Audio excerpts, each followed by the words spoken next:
శ్రీకాళహస్తీశ్వరాయ నమః. శ్రీ జ్ఞానప్రసూనాంబాయై నమః. భగవన్మయమైన సభా సదస్సుకు సవనీయ నమస్సులు సమర్పణ చేసుకుంటూ గత 2 రోజులుగా చెప్పుకొస్తున్న శ్రీకాళహస్తీశ్వర వైభవం ఇవాళ పూర్ణాహుతిని పొందుతూ ఉన్నది. నిన్నటి రోజున వివిధ గ్రంథముల ఆధారంగా కాళహస్తిలో ఉన్న ప్రత్యేకతలు సంస్కృత మూల గ్రంథాల్లోంచి చెప్పుకున్నాం. అదేవిధంగా ధూర్జటి ఆవిష్కరించినటువంటి విషయంలో కూడా ప్రస్తావన చేసుకుంటూ శ్రీకాళహస్తి ఈ 3 ఏ విధంగా పరమేశ్వరుని పొందేయో, పరమేశ్వరుడు శ్రీకాళహస్తి ఈశ్వరుడు ఎలా అయ్యాడో నేను చెప్పుకున్నాం. శ్రీ అనగా సాలెపురుగు, కాళమనగా సర్పము, హస్తి అనగా ఏనుగు. ఈ 3ంటిని ముక్తినిచ్చిన విధానం ఇది త్రేతాయుగంలో జరిగిన అంశము అని పురాణములు మనకు చెప్తూ ఉన్నాయి. అలాంటి శ్రీకాళహస్తీశ్వర క్షేత్రానికి ఎన్నో పేర్లు శాస్త్రంలో చెప్పబడుతున్నాయి. గజారణ్యం అని మొదటిది అనుకున్న పేరు, కానీ స్వామి వచ్చిన తర్వాత అది అమృతలింగ క్షేత్రము అయినది. భగవానుడు అమృతలింగంగా వచ్చాడు. దక్షిణామూర్తి క్షేత్రమైనది. అఖండ బిల్వ కానన క్షేత్రము, సజ్జో ముక్తికర వ్రత మహాక్షేత్రము ఇత్యాది పేర్లతో పిలువబడుతున్నది. శివానందైక నిలయము అనే పేరు కూడా. ఇది అక్కడున్న కైలాస పర్వతం యొక్క పేరు శివానందైక నిలయం. అదేవిధంగా శ్రీకాళహస్తి అనేది తత్వపరంగా యోగపరంగా కూడా అన్వయించుకోవాల్సిన అవసరములు ఉన్నాయి. అది కూడా మనం క్రమంగా తెలుసుకుంటాం. తర్వాత వృత్తాంతంలో మనం కన్నప్ప కథ అత్యంత ప్రసిద్ధి చెంది ఉన్న కథ.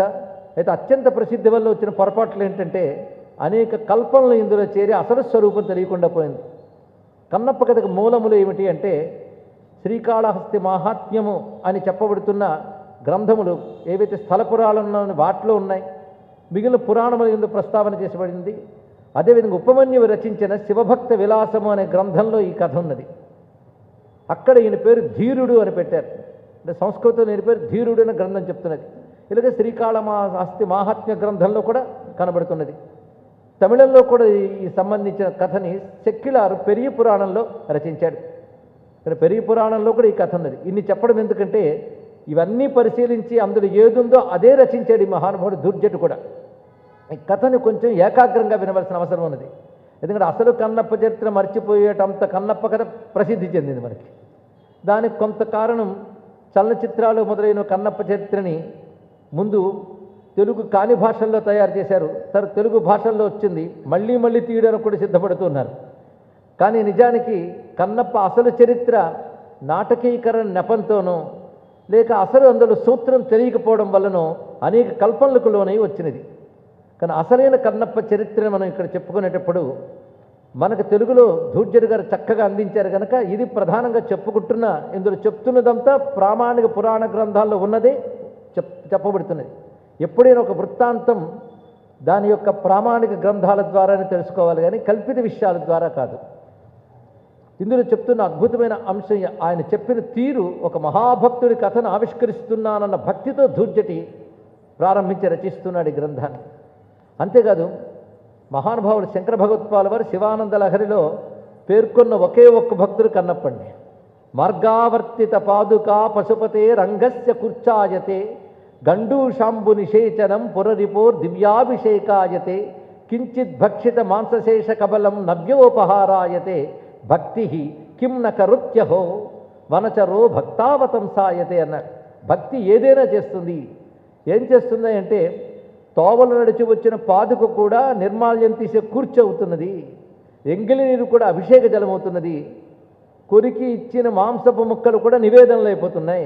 భక్తి బోయవాణ్ణి కూడా మహాయోగిని చేసింది అంటూ శంకరులు భక్తి గొప్పతనాన్ని చెప్పారు. అంటే భక్తి అన్న దానికి జాతి రూప గుణ కులాది భేదములు లేవు అనేది మన గ్రంథములు చెప్తూనే ఉన్నాయి. అయితే భక్తిలో భేదం లేదు, కానీ భక్తి విధానాల్లో మాత్రం పద్ధతులు ఉంటాయి. ఇది తెలుసుకోవాల్సిన విషయం. అంతేగాని భక్తి విధానాల్లో అలాగే ఎందుకు ఉండాలి, ఇలాగే ఉండకూడదని వాదన చేసేవాళ్ళు భక్తి శబ్దానికి కూడా అర్హులు కాదు. భక్తిలో వాదన కూడా ఉండదు. అది నిష్కపటమైన భక్తికి ఏ అడ్డు లేదు. భగవాన్ని నిష్కపటమైన భక్తిని మాత్రమే మెచ్చుకుంటాడు.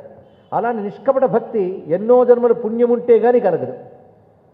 ఆ పుణ్యవాసనలు ఉండాలి. అలా పుణ్యవాసనల బలం ఉన్నవాడు ఎక్కడున్నా వాడిలో అది అంకురించి ఫలించి అద్భుతంగా సిద్ధినిస్తుంది అని చెప్తున్న కథ ఇది. అయితే మహాభక్తుడిగా శంకర భగవత్పాలు వారి వంటి వారి చేతనే కీర్తింపడ్డమే కాకుండా మొత్తం 63 నయనార్లలో కన్నప్ప నయనారుగా ప్రసిద్ధి చెంది ఉన్నారు ఈయన. అంటే శివభక్తులు నయనార్లని భక్తులను కొలుచుకుంటారు. అందులో ఒక మహానుభావునిగా ఇన్ని కొలుచుకుంటున్నామంటే ఎటువంటి స్థితి, ఆయన ఎక్కడ పుట్టారు ఏమిటో అనేది అనుక కావ్యంలో రాశాడు ధూర్జటి. అది ఒక బోయపల్లె, ఉడుమూరు అనే ప్రాంతం, అది పొత్తపినాడు అనేటువంటి చోటుకి సంబంధించినది. అలాంటి పొత్తపినాటిలో విపిన భూమికి రాతుల కాటపట్టు లోకోత్తర వన్య వస్తు ఉడుమూరని పక్కన మొప్పు తద్రమోదత్త మహత్వమద్భుత రసావగమూహమునర్ప మేదిని భుత్తట నిర్జరాంబురుగ బృందమరంద సుగంధవాహమై అని పొత్తపినాడనే ప్రాంతంలో బోయవాళ్ళు ఉండేటువంటి ఒక పక్కనము, అంటే బోయపల్లిని పక్కనము అంటారు. ఆటవికులు మొదలైన వారు ఉన్న ప్రాంతం అది ఉడుమూరు అనే పేరుతో ప్రసిద్ధి చెంది ఉన్నది. ఆ బోయలకి రాజుగా నాథనాథుడు అనేవాడు ఉన్నాడు. ఆయన భార్య పేరు తందే. వారు ఉభయుల గురించి కొన్ని వర్ణనలు చేస్తూ అసలు ఆ పల్లె ఎలా ఉన్నదో వర్ణిస్తూ ధూర్జుడికి అద్భుతమైన పద్యాన్ని ఇచ్చాడు. పట్టు చీరల కట్ట భాగ్యంబు కల్గియు పారుటాకుల కట్ట భారమనరు రాజాన్న భోజన ప్రాభవ శ్రీ గల్గియును వన్యధాన్యంబు నొల్లమనరు మాణిక్య భూషా సమాజంబు కల్గియు ఎర్రని గురివెంద లేటి కనరు మంచి మెచ్చుల తూగు మంచములు కలిగియు చాలు పూదీగ ఉయ్యాలనరు ఎంత సంపద కలిగి ఎట్టివారు తమ కులాగత ధర్మకర్మములు విడువజాలరు అటుకాన తత్పురీ శబరసతులు మహిమ కలిగియు మానరు సహజ వృత్తి. ఇది చాలా అందమైనటువంటి పద్యం అండి. ఇక్కడ వారికంటూ ఒక పద్ధతులు ఉన్నాయి, వారికంటూ ఒక అలంకారాలు ఉన్నాయి, వారికంటూ కొన్ని కళలు ఉన్నాయి. సంపదలు ఏం తక్కువ లేదు. వారికి భగవద్ అనుగ్రహం వల్ల ఆ ఉడుమూరులో బోల్డ్ సంపదలు ఉన్నాయి. ఎన్ని సంపదలు, రాజోచితమైన సంపదలున్నా రాజోచితమైనటువంటి పద్ధతులు అనుసరించరు. వాళ్ళు తమదైన ఆటవిక పద్ధతులే అనుసరిస్తారు. ఆ పరంపరాగతమైన దాన్ని అనుసరించడంలోనే అందం ఉంది. కానీ అందంగా వాళ్ళకి సగసిద్ధమైన ఒక బోయ నృత్యం చేస్తూ బోయ వాళ్ళు కనబడితే చక్కగానే ఉంటుంది. కానీ వాళ్ళు మా డబ్బు ఉంది కదా అని వాళ్ళు కూడా సూటు బూటు వేసుకుంటే మళ్ళాగే కనిపిస్తారు. కానీ వాళ్ళ ప్రత్యేకతని వాళ్ళు కాపాడుకోవడమే వాళ్ళ యొక్క గొప్పతనము అంటున్నాడు ఇక్కడ ధూర్జటి. అందుకే జానపద కళలు, జానపద వస్త్ర వైఖరులు, జానపదుల ఆహార నియమాలు ఇవన్నీ కూడాను విశేషమైనవి. వాటి ప్రత్యేకత వాటుకుంటుంది. ఇది తెలియక మన వాడు పూర్వంలో ఏం చేశారంటే వారేదో తక్కువ స్థాయిలో ఉన్నాను వీళ్ళు భావించి వాళ్ళకి నాగరికత నేర్పి వాళ్ళ ఆహార అలవాట్లు మార్చి ఈ నాజూకుతనాలు అలవాటు చేయడంతో వాళ్ళ స్వాభావికమైన శక్తి క్షీణించిందండి. వారు అరణ్యాల్లో ఉంటూ దానికి తగ్గట్టు జీవిస్తూ వాళ్ళకి ఎంత జ్ఞానం ఉంటుందంటే వాళ్ళకు చూపుతోనే ఏ మొక్క ఏ రోగం పోగొట్టగలదో వాళ్ళకి తెలుసు. అలాగే పైన నక్షత్రాలు చూస్తూనే ఏ నక్షత్రం ఏ పొజిషన్కి వస్తే ఏ బలం ఉంటుందో వాళ్ళకి తెలుసు. ఇలాంటి స్వాభావికమైన విజ్ఞానం వాళ్ళకున్నది. కానీ ఇన్ని రకాల విజ్ఞానాలు ఉన్నా వారందరూ ఒకే సనాతన ధర్మానికి చెందినవారు, అది తెలుసుకోవాల్సినది. ఆ మాట ఇందులో వర్ణిస్తున్నాడు. అక్కడుండే దైవములు కూడా, పల్లెల్లో వాళ్ళు పూజించే దైవములు కూడా వేదములందు ప్రస్తావించిన దేవతలే వారి భాషలో చెప్పబడుతుంటారు. అక్కడున్న దేవుడి పేరు కాటిరేడు, వాళ్ళు కొలుచుకునే దేవుడు కాటిరేడు. కాడు, కాడు అనే మాటకి మనం వల్లకాడు మహాశ్మశానం అర్థం చేసిన కాడు అంటే భూమి పొలము అని అర్థం. పొలముల రేడు. అంతేకాదు స్వామికి మరొక పేరు మహాశ్మశానంలో ఉంటాడు కనుక శివుడు అని తెలిసిపోతుంది కాటిరేడుని. భాష మారింది కానీ భావం మారలేదు, ఇది తెలుసుకోండి. దీన్ని బట్టి సనాతన ధర్మంలో జ్ఞానపథాలైన వేద భాష నుంచి జానపదాల వరకు కూడా ఒకే సంస్కృతి విస్తరించి ఉన్నది, ఒకే సనాతన ధర్మం విస్తరించి ఉన్నది. ఇది తెలుసుకోకపోతే ఏమవుతుందంటే మీరు సనాతన ధర్మమైన హిందూ ధర్మానికి చెందని వారు అని వారిని ప్రవాహం నుంచి వేరు చేయడానికి ప్రయత్నిస్తున్నాయి దుష్టశక్తులు. కానీ మనకు అవగాహన కలిగి ఉండాలి, వారికి అవగాహన కలిగించాలి, వారిని వారిగానే గౌరవించాలి. సనాతన ధర్మంలో గొప్పది తనం ఏంటంటే ఫలానా కులము ఫలానా వర్ణము గొప్పది అని చెప్పలేదు. ఏ వర్ణమైనా గొప్పది వారి ధర్మాన్ని వారు పాటించినప్పుడు, ఏ తెగయైనా గొప్పది వారి ప్రత్యేకత వారు కాపాడుకున్నప్పుడు. అందుకే ఎవరిది వారు పాటిస్తూ ఇంకొకరిని గౌరవించారు కానీ వారిలా వీరు వీరిలా వారు ఉండాలని ఎప్పుడూ శాసించలేదు. అదే సనాతన ధర్మంలో గొప్పతనం. అందుకే డైవర్సిటీలో ఉన్న యూనిటీ ఏది ఉందో, వైవిధ్యంలో ఉన్న ఏకత్వాన్ని సనాతన ధర్మం చెప్పింది గనకనే ఇప్పటి వరకు అది జీవించి ఉంది అని తెలుసుకోవాలి ఇక్కడ. కనుక ప్రారంభంలోనే ఈ మాట చెప్తూ మహిమ కలిగియుమానరు సహజ వృత్తి అన్నారు. ఇక్కడ పట్టు చీరల కట్ట భాగ్యంబు కలిగియు, వాళ్ళకి పట్టు చీరలు కట్టినంత సంపద ఉన్నా వాళ్ళ ఆటవికమైన వస్త్రధారణే చేస్తారు. అదేవిధంగా రాజాన్న భోజన ప్రాభవశ్రీ ఉన్నప్పటికీ కూడా వన్యధాన్యములే తీసుకుంటారు. ఇక్కడ వన్యధాన్యాల్లో ఎంత శక్తి ఉంటుందో ఇప్పుడు తెలుసుకుని వాటిని మాత్రమే ఎక్స్పోర్ట్ చేయడం జరుగుతుంది. మీకు తెలుసో లేదు, ఇప్పుడు అవి దొరకడమే మనకు మహా కష్టమైపోతుంది. ఆ వన్యధాన్యాలు వాళ్ళు తినేవారట. అలాగే రత్నాల మాలలు కట్టినప్పటికీ గురువింద గింజల దండలే వేసుకున్నారు. ఇక్కడ హంసతూలికా తల్పాలు వేసుకోగలిగిన శక్తి ఉన్నప్పటికీ వాళ్ళు పువ్వులతో అల్లిన తూగుటియ్యాలు చెట్లకు కట్టి అవే ఊగుతున్నారు. వాటి అందం వాటిది, వాటి ప్రత్యేకత వాటిది. అందుకే అద్భుతమైన సంస్కృత శ్లోకం వింటే ఎంత అందంగా ఉంటుందో, రమ్యమైన జానపద గీతం విన్నా అంతే అందంగా ఉంటుంది. రెండిటినీ సమానంగా ఆదరించగలిగిన సంస్కారం పేరు భారతదేశం. తెలుసుకోండి, ఇది తెలుసుకోవాల్సిన అందమైన మాట. అందుకే అనేక జానపద గీతాలు వేదాంత తత్వాన్ని కూడా పొదుపుకుని పుట్టేయండి. నేటికి పల్లెల్లో వాళ్ళకి తెలుసు. ఇలా చెప్పినటువంటి ఆటవికల పాటల్లో కూడా రాముడు, శివుడు, కృష్ణుడే పాత్రలుగా కనబడతారు. కనుక అంత ఒకే సంస్కృతం అని చెప్పుకోవడానికి అక్కడ చెంచులు ఎలా ఉండేవారు, వాళ్ళ జీవిత విధానాలు ఎలా ఉన్నాయనేది అనేక పద్యాల్లో ఈయన వర్ణించారు. అందుకే ప్రాచీన గ్రంథాలు చదివితే నాటి వైవిధ్య జీవన విధానం తెలుస్తుంది, అంత ప్రత్యేకత. సరే, అవన్నీ చెప్పుకునే సమయం మనకు లేదు కనుక క్లుప్తంగా సారభూతంగా మనం చెప్పుకున్నాం ఇంతవరకు. చెంచురాణి తందెకు గర్భం కలిగింది అంటూ వర్ణిస్తూ ఆమె గర్భవతిగా ఉన్న దశని వర్ణిస్తున్నారు ఇక్కడ. తందెకు మందస్మిత జిత కుందకు ప్రాణేశ్వరూప గూహన జనితానందకు వచనామృత నిశ్శందకు నెలమసలే శైలజాధిపు కరుణన్ అన్నారు. పరమేశ్వరుడు అనుగ్రహం చేత ఆమె గర్భము దాల్చింది. అయితే గర్భంతో ఉన్నప్పుడు ఆమెకు నెమ్మదిగా నెలలు నిండుతూ ఉంటే ఆమె కొన్ని బుద్ధులు పుట్టేట. ఆ బుద్ధులు ఏమిటంటే వేటాడాలని బుద్ధి పుట్టింది ఆమెకి. వేటాడిన మాంసాన్ని తీసుకొచ్చి శివుడికి ఇవ్వాలనిపించిందిట. అంతేకాదు అక్కడ కురుస్తున్న జలాలను తీసుకొచ్చి నోటితో పట్టి అభిషేకం చేయాలనిపించిందిట. ఇవన్నీ కూడా పుట్టబోయేవాడి లక్షణాలు మాతృమూర్తి ద్వారా వ్యక్తమవుతున్నాయి అన్న భావాన్ని చూపించారు ఇక్కడ. పంచాననయక పద్యాఘ్రకోలాది మృగముల చంప కామించలేమ శైలోపకంఠ నిర్జర సైకతస్థలి శివుని దర్శింప కాంక్షించన బల. ఎప్పుడు ఆమెకు అక్కడ కొండల దగ్గర అక్కడున్న శివుడును ఎన్ని రూపాలతో శివుడు ఉన్నాడో వాటన్ని చూడాలనిపించేదిట. అంటే లోపలి వాడి లక్షణాలు ఆమెలు అభిరుచులుగా బయటకు వస్తున్నాయి.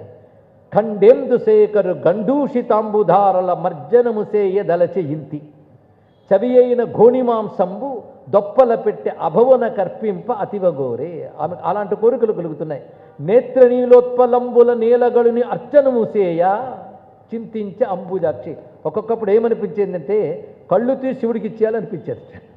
ఇలాగా గర్భగోళమునందున్న అర్భకునకు కలగుణంబులు తెలిపెడి కరణినప్పుడు. ఈ చెప్పడంలో గర్భవతికి దౌహృది అని పేరు మన సంస్కృతిలో ఉన్నది. డ్యూయల్ హార్ట్ అంటే లోపలున్నవాడి హృదయం కూడా ఆమె హృదయం ద్వారా వ్యక్తమవుతున్నది అని. ఇలాంటి వృత్తాంతాలు మనకి పరీక్షితుని గర్భంలో దాచుకున్న ఉత్తర ఇత్యాది కథల్లో కూడా పురాణాల్లో మనకు కనబడుతుంటుంది. మొత్తానికి నెలలు నిండి పుత్రుణ్ణి కన్నది. ఈయన భక్తవతంసుడు గనక ఆయన జననగాథని కూడా అందంగా వర్ణిస్తున్న ధుర్జటి. ఎలాంటి పుత్రుడు పుట్టాడు అంటే శుభముహూర్తమున ఇభరాజగామని శివభక్తి మునుపైన శిశువు గనియే. మొదటి మట్లని అద్భుతం చూపించాడు. ముందు కోపం పుట్టి తర్వాత వాడు పుట్టాడు అంటాడు ఎవడైనా కోపిష్ఠుని చూస్తే. అలాగే ముందు భక్తి పుట్టి తర్వాత ఈయన పుట్టాడు. అందుకే శివభక్తి మునుపైన శిశువు గనియే. ముందు శివభక్తి పుట్టి తర్వాత ఆయన పుట్టాడు. ఆ పుట్టినప్పుడు చేసేవన్నీ కూడా భగవద్దీక్షలా కనబడుతున్నాయి అని వర్ణించారు. ఆయనకు బొడ్డు కోశారు, అందరికీ కోసినట్టు కోశారు, కానీ దర్శనం ఎంత గొప్పగా జరుగుతుందో చూడండి. కవి దర్శనం. సంసార మోహపాసము కోసినటు వలె బొడ్డు కోసిరి పిన్న బిడ్డనికిని. ఆయనకు బొడ్డు కోయిన ఎలా ఉన్నదంటే సంసార బంధనాన్ని కోసినట్లుందయ్యా అన్నాడు. అలాగే వాళ్ళ పద్ధతి ప్రకారం పిల్లవాడికి మొదటి స్నానం చేయించిన తర్వాత భస్మం పెడతారు. ఆ భస్మం పెట్టడం ఎలా ఉన్నదంటే సర్వేసు భక్తి లక్షణము తెల్పెడి రీతి పెట్టిరి భూతితో పట్టి పట్టి పట్టి అంటే పుత్రుడు. పుత్రుడిని పట్టుకుని భస్మం పెట్టారు. పాపకదంబు జంబాలంబు కడిగెడు పగిది నీళ్ళార్చిరి పాపనికి. ఆ నీళ్లతో స్నానం చేయించడం ఎలా ఉండేదంటే మొత్తం పాపాలన్నీ కడిగేస్తున్నారా అని అంటుండేది. గురువు శివదీక్ష ఇచ్చేటప్పుడు ఏ ఏ పద్ధతులు చేస్తాడో అవన్నీ వర్ణించారు ఇక్కడ. అంతరంగం అలాహపంబైన చిత్సుధారసమువోని చిట్టాముదంబు తెచ్చి బాలునకు కడుపునకు పెట్టి పద్మముకులు పబళింపగజేసిరి పాన్పు మీద. పిల్లవాడికి ఒక వయస్సు వచ్చిన తర్వాత చిన్నతనంలో ఆముదం పెడతారు. ఎందుకంటే కడుపులో ఉన్న కల్మషాలన్నీ మాలిన్యాలు పోతే ఆరోగ్యంగా ఉంటారని. ఈయనకి ఆముదం పెట్టేప్పుడు ఎలా ఉన్నదంటే జీవుడికి గత జన్మల నుంచి ఉన్న పాపం సంపుటి అంతా కూడా తొలగిపోయేటువంటి జ్ఞానం ఇస్తున్నారా అన్నట్లుగా ఆముదం పెట్టారు అన్నాడు. అయితే ఈయన పుట్టిన తర్వాత కొంతసేపటి కళ్ళు తెరవలేదు, ఎవరూ తెరవలేండి, కొంతసేపటి కళ్ళు తెరుస్తారు. ఈ కళ్ళు తెరవకపోవడం ఎలా ఉన్నది, కళ్ళు తెరవడం ఎలా ఉన్నది కూడా వర్ణించాడు ఈయన. జ్ఞానప్రసూన కలికా జాని పదధ్యాన పరమ సౌక్ష సుషుప్తుండయిన గతి కన్ను తెరవంగా నేరకయుండి. ఆ కళ్ళు మూసుకోవడం ఎలా ఉన్నదంటే గర్భంలోనే శివధ్యానం చేస్తూ బయటకు వచ్చిన తర్వాత కూడా ధ్యానం నుంచి బయటికి రాకుండా సమాధి స్థితిలో ఉన్నాడా అన్నట్లు కళ్ళు మూసుకున్నాడు అన్నారు. కొంతసేపటి కళ్ళు తెరిచాడు. ఇది సమాధి స్థితి నుంచి బహిర్ముఖుడైన యోగి ప్రపంచాన్ని చూసి ఈ లోక వ్యవహారంలో కర్మ కొద్దీ మళ్ళీ పడుతున్నా అని అనుకుంటాట. అలాగే ఈయన కళ్ళు తెరవడం ఎలా ఉన్నదంటే ఈ లోక వ్యాపారం వేలాగో ఎనుచు చూడ నింపైన గతిన్ బాలకుడు తెరచె కన్నులు లాలితముగా తల్లిదండ్రులకు ముదముదవన్. ఆ బాలచేష్టలన్నీ వర్ణిస్తున్నాడు. ఈ బాలచేష్టలన్నింటిలో ఏం చూపిస్తున్నాడంటే పిల్లవాడు నవ్వుతున్నాడు. ఆ నవ్వు ఎలా ఉన్నదంటే ఎవడైనా జ్ఞాని అజ్ఞాని మూర్ఖత్వంతో ఏదో చేస్తుంటే నవ్వుకుంటాడు. ఈ నవ్వు అలా ఉన్నది. ఏమిటా నవ్వు అంటే శివభక్తి రహితమై చెడియ జగంబని నవ్వినట్లొయ్యన నవ్వసాగే. అయ్యో ఈ జగమంతా ఇంత మానవ జన్మ పొంది కూడా శివనామం లేకుండా శివభక్తి లేకుండా పాడైపోతున్నారే నవ్వుకున్నట్ట. ధృతి మోహ బంధంబు తెగతన్ను గతి ముద్దుటడుగులెత్తి విదుల్చు కాడజొచ్చే. రమ్యమైన తెలుగు భాషలో ఉన్న సౌకుమార్యాన్ని అతులిత మాధురీ మహిమతో దుర్జటి ఎలా ఆవిష్కరిస్తున్నాడో చూడండి. ఇక్కడ ఆ కాళ్ళు విదిలిస్తుంటారు చిన్నపిల్లలు. ఈ కాళ్ళు విదిలించడం ఎలా ఉన్నదంటే మోహబంధాన్ని తంతున్నాడా అన్నట్టున్నది. భవపరాన్ముఖుడైన పగది సత్వము గూడి పొత్తుల పాన్పుపై పొరలబడియే. పిల్లవాళ్ళు బోర్లా పడితే ఒక ఉత్సవం చేస్తారు. అరే ఈయన కూడా బోర్లా పడ్డాడు. ఈయన బోర్లా పడ్డం ఎలా ఉన్నది అంటే సంసారానికి పెడమొహం పెట్టి పరమాత్మ వైపు అభిముఖం పెట్టిన యోగి వలె ఆయన బోర్లా పడ్డాడు. శ్రేయో మహారాజ్య సింహాసనంబున ఉండు చందమున కూర్చుండ తొడగే. తర్వాత కూర్చోవడం. ఆ కూర్చున్నప్పుడు చక్కగా పిల్లలు కూర్చుంటారు. ఆ కూర్చోవడం ఎలా ఉన్నదంటే శివభక్తుడు శ్రేయస్సు అనే సింహాసనం మీద పదిలంగా కూర్చున్నట్టుగా కూర్చున్నాడు పిల్లవాడు. తర్వాత చేతులతో తడుముతున్నట్టుగా పిల్లలు ప్రాకుతారే ఆ చేతులతో ముందు వేస్తూ వెళ్ళడం ఎలా ఉన్నదంటే తడవియాడే వసుంధురా స్థలము నందు విశ్వపతి తత్వమును మణి వెతకు రీతి. శివతత్వం కోసం వెతుకుతున్నట్లుగా ఆయన చేతులు ముందుకు చాచి పాకుతూ ఉన్నాడు. దర్పకారి జగత్పూర్ను తాకుభీతి అడుగు పెట్టెను గతి తప్పటడుగు పెట్టే. తర్వాత అడుగులు వేసినప్పుడు తప్పటడుగులు వేస్తారు. తప్పటడుగులు అంటే మొదట అడుగు సరిగ్గా పడకపోవడం వల్ల కదా తప్పటడుగు వేస్తుంది. మొదట అడుగు ఎందుకు సరిగ్గా వేయలేదంటే అంతటా శివుడే ఉన్నాడు, ఆయన మీద పాదం వేయడమా అని జంకుతూ అడుగు వేయడం వల్ల ఆయన తప్పటడుగులు పెట్టాడు అన్నారు. ఇలాగ ఆయన నవ్వడం దగ్గర నుంచి బాల్య చేష్టలన్నీ ఒక శివయోగి చేష్టలుగా చెప్తూ ఆయన ఒక శైశవ దశలోనే శివభక్తిని దర్శించిన ధూర్జటి యొక్క భక్తికి నమస్కారం చేసుకోవాలండి. అలాగా ఆ పిల్లవాడు చక్కగా ఎదుగుతూ తర్వాత బాల్య దశలో ఆడుకుంటున్నాడు. ఈ పద్యం ముందు చెప్పినట్టుగా తెలుగు భాష ఔచిత్యం తెలిసిన వారు ఆస్వాదిస్తారు. లేని వాళ్ళు మొదటి సీట్లో కూర్చున్న ఫోన్లు చూసుకుంటూ ఉంటారు. కానీ శ్రద్ధగా వినండి ఇక్కడ. ఎందుకంటే శ్రద్ధ లేని వాళ్ళు ఎంత స్థానంలో కూర్చున్నప్పటికీ భగవత్కథ వినడానికి అనర్హులే. ఇది తెలుసుకోండి ఇక్కడ. అందుకే శ్రద్ధ చాలా ప్రధానం. ఎంత అందమైన పద్యాలు ఒక్కొక్కటి. ధూర్జటి రుణం తీర్చుకోగలవా అనిపిస్తుంది. అప్పుడు తెలుగువారి ఆటలు ఎలా ఉండేవో ఒక పద్యంలో చెప్తున్నాడు. ఇప్పుడు ఇందులో నేను చదివే పేర్లు కొంతమంది గుర్తొస్తాయి, వాళ్ళకు కూడా కొన్ని పేర్లు తెలియవు. నేను తరాల నుంచి పోతున్నాయి ఒక్కొక్కటి. ఇప్పుడు అసలు ఆటలంటే ప్లే గ్రౌండ్స్ లేవు. అదేవిధంగా బుద్ధిశక్తిని పెంచేవి శ్రమను పెంచే ఆటలు లేవు. అందరికీ ఒకటే ఆట, చేతిలో పక్కవాడితో పని లేదు. వాటితో చూసుకొని ఆడుకుంటూ మెడ నొప్పి మెదడు నొప్పి బాల్యంలోనే అనారోగ్యాలు ఇవి తెచ్చుకొని ఆటలు అలవాటైపోయాయి. కానీ అప్పుడు ఎలాంటి ఆటలు ఉండేవి? పైగా ఆ పల్లెలో బాలకుల ఆటలు. చిట్ల పొట్లాకాయ సిరిసింగణావంతి గుడుగుడు గుంచాలు కుందెన గుడి డాగిలి మృత్యుల ఆటలు, దొంగాటలు అండి. డాగిలి అంటే దాక్కుని దొంగాటలు.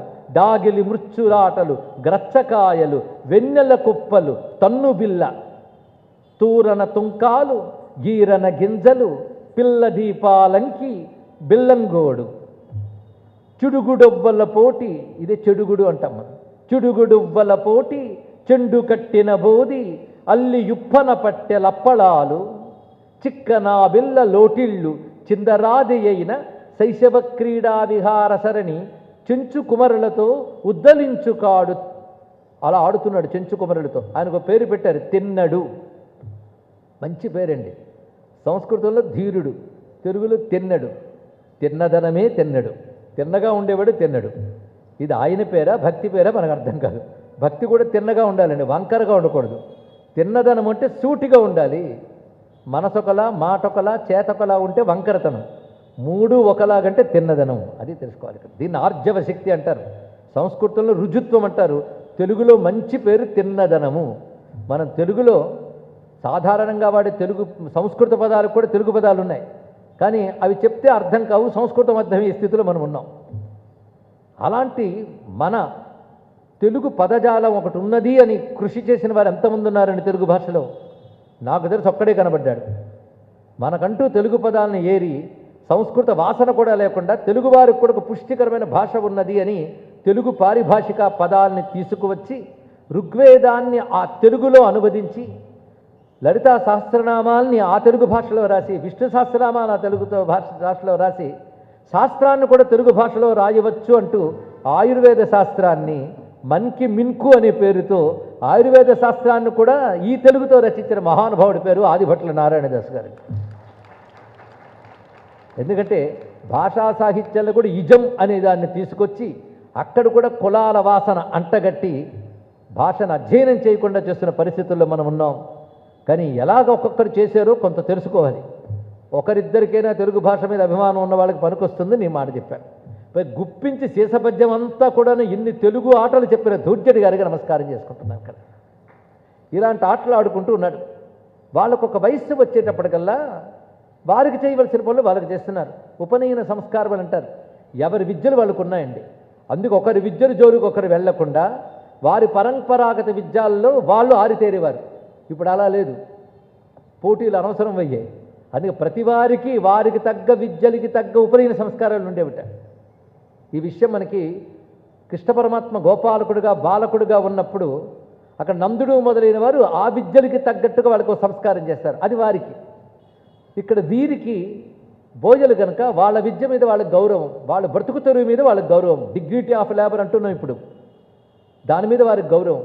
ఎలాగైతే వేద పండితుడికి వేద విద్య మీద ఎంత గౌరవం ఉంటుందో ఈ విద్య వాళ్ళకి వాళ్ళ విద్యల మీద అంత గౌరవం ఉంటుందండి.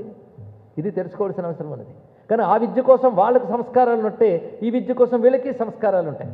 అలా వీళ్ళకు సంస్కారం చేసే తండ్రి దగ్గరుండి ఈ వయస్సులో ఉన్న వాళ్ళందరికీ కూడా వాళ్ళ తండ్రులు ఒక ముహూర్తం పెట్టి వాళ్ళ దేవుడు శివుడు ఏ పేరుతో ఉన్నంటే కాటిరేడు. ఆ కాటిరేని జాతర అని, ఆ జాతర ఎలా జరిగేదో కూడా వర్ణించాడు. ఆ కాటిరేని జాతరలో ఆ విధంగా వాళ్ళకి తగిన సంస్కారాలు చేసి వాళ్ళకు కొన్ని నేర్పి, అప్పటికే విలువిద్య కొన్ని నేర్పారు. పిల్లలకి అంత మేరకు నేర్పాలో అంతవరకు నేర్పారు. వాళ్ళ కౌమార దశలోకి వచ్చిన తర్వాత ఈ పిల్లలందరినీ కూడా తర్ఫీదు ఇచ్చి వీళ్ళని వేటకు పంపారు. మొదట కొంత శిక్షణ ఇచ్చినట్లుగా అదొక విద్య, మృగయా విద్య. వీళ్ళు వేటకు వెళ్ళారు. ఆ వెళ్ళినప్పుడు ఉత్సాహంగా వెళ్ళి అనేక రకమైన జంతువులను వేటాడుతున్నారు. పైగా తిన్నడు చాలా అద్భుతమైన నేర్పరితనం చూపిస్తున్నాడు. మెచ్చుకుంటున్నారు సాటివారు. నిజంగా ఒక రాజు కొడుకు ఈయన, అంటే బోయల రాజపుత్రుడు. దానికి తగ్గట్టుగానే ఉన్నాడు ఈయన. మనందరికి కూడా తర్వాత కూడా ఈయన నాయకుడు కాగలడు అన్నంత గొప్పగా విద్య చూపిస్తున్నాడు అంటూ తిన్నని వేటని ఇక్కడ వర్ణించాడు. చాలా ఇవన్నీ పేర్లు ఎందుకు చెప్తున్నాం, సూచన ఎందుకు ఇస్తున్నామంటే శ్రద్ధాళువులు గమనించితే ఆనాటి వేట ఎలా ఉండేది, అదొక అద్భుతమైన వ్యూహరచనగా ఉండేదన్న విషయం తెలుస్తుంది. కొంతమేరకు పెద్దన గారు కూడా మన చరిత్రలో ఇలాంటి వర్ణనలు చేశారు. అందుకే ప్రాచీన సాహిత్యం ద్వారా అప్పటి జీవన శైలి, అప్పటి విద్యలు కొన్ని తెలుస్తాయండి ఇక్కడ. మొత్తానికి ఆ వేటకి వీళ్ళందరూ వెళ్ళారు. వెళ్ళినప్పుడు ఒక చోట వేటాడి చీకటి పడింది కనుక ఆ రాత్రి అక్కడ విశ్రమించారు. ఇవి నేర్చుకోగలిగారు. ఒక పూటలో వేట అయ్యేది కాదు, కొన్ని రోజుల పాటు వెళతారు. వెళ్ళినప్పుడు ఎక్కడ విశ్రమించాలి, ఏ శబ్దం వినబడితే ఏ జాగ్రత్త పడాలి, ఏ శబ్దం బట్టి ఏ జంతువు ఎలా వస్తుందో తెలుసుకోవాలి, ఆనుపానులన్నీ నేర్పుతారు. వాటిని వాడు చూపిస్తా రాత్రి అందరూ విశ్రాంతి తీసుకుంటున్నారు.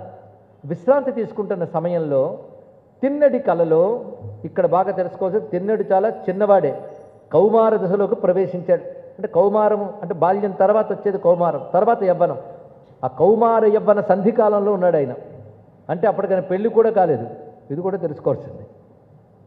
పైగా ఆయనకు పెద్ద లీడర్లు గ్రూపులు ఏమీ లేవు. ఇవన్నీ ఎందుకు తెలుసుకోవాలంటే వాటన్నిటినీ పెట్టి కథలు లేనిపోని పోపులు వేశారు. అందుకే చెప్తున్నాక ఆయన అలా విధంగా నిద్రపోతూ ఉంటే ఆయనకు ఆ కలలో ఒక ఆయన కనబడ్డట. ఎలా ఉన్నాడో వర్ణిస్తున్నాడు. ఒడలం తెల్లని భూతిపూత. ఎందుకంటే పిల్లవాడు కనుక దేవతా స్వరూపాలు పెద్ద తెలియదు. ఆయనకి ఎలా తెలియదో మనకు కూడా అలాగే తెలియనట్టు వర్ణించాడు ఈయన.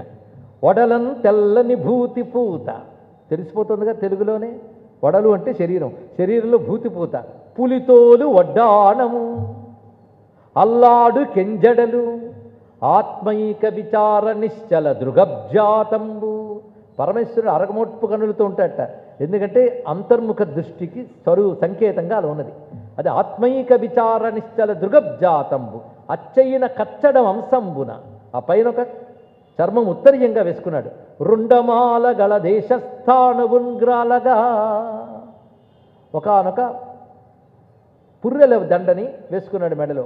అలా ఒడయుండొక్కరుడు, ఒడయుడు అంటే ప్రభువు, ఒక ప్రభువు ఒక్కరుడు అక్కుమారు కలలో ఉజ్జత్కృపామూర్తి అయి ఇలా భస్మధారణ చేసి చర్మాంబరధారి అయి అంతర్ముఖ దృష్టి కలిగి ఉన్నాడా అన్న చూపులతో కూడినవాడి పుర్రెల దండ వేసుకున్న ఒకనొక స్వామి స్వప్నంలో కనబడ్డాడు. ఒకనొక స్వామి. ఆ ఒకనొక కూడా మనకు తెలిసిపోయింది.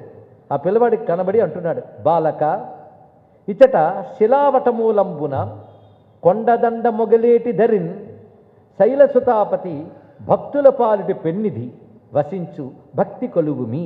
ఆయన అన్నమాట ఇదే. ఇక్కడ కొంత దూరంలో వటవృక్షాలు కొన్ని ఉన్నాయి. ఆ వటవృక్ష వన మధ్యంలో ఒక చెట్టు కింద కొండదండ మొగలేటి ధరిన్, అక్కడ కొండ ఉంటుంది, దాని దగ్గర మొగలేరు అని ఒక నది ప్రవహిస్తూ ఉంటుంది. దాని ఒడ్డున శివుడున్నాడు, ఆయన కొలుచుకో అని చెప్పాను. అంతర్ధానమైపోయాడు. అని అంతర్ధానము చేసిన తిన్నడు అదిరిపడుచు శీఘ్రంబున మేల్కని నలుదిక్కులు వెదకుచు. ఆ కల రాగానే మేల్కొన్నాడు. మేల్కొని ఎవరు నాకు స్వప్నంలో చెప్పారని చుట్టూ ఒకసారి చూసి ఇది కళ నిజమా అని ఆలోచనలో పడ్డాడు. అలా అనుకోవడం ఆలస్యం. ఆయన ఎదురుగా ఒక అడవి పంది ఆ రాత్రి కనబడిందండి. వెంటనే అడవి పంది కనబడగానే వీళ్ళ వేటగాడు ఉత్సాహం మేల్కొంది. కల విషయం మర్చిపోయాడు.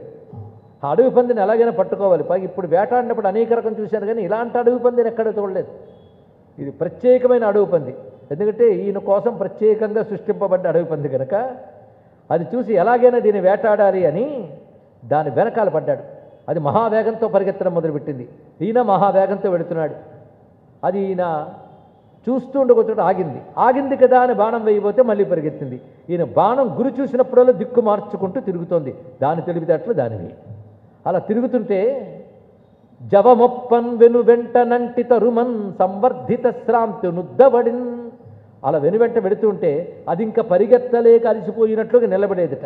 పారగలేని చందమున చెంతం జేరగా నిలిచి ఏయ విచారించిన దూటి దాటుకుని.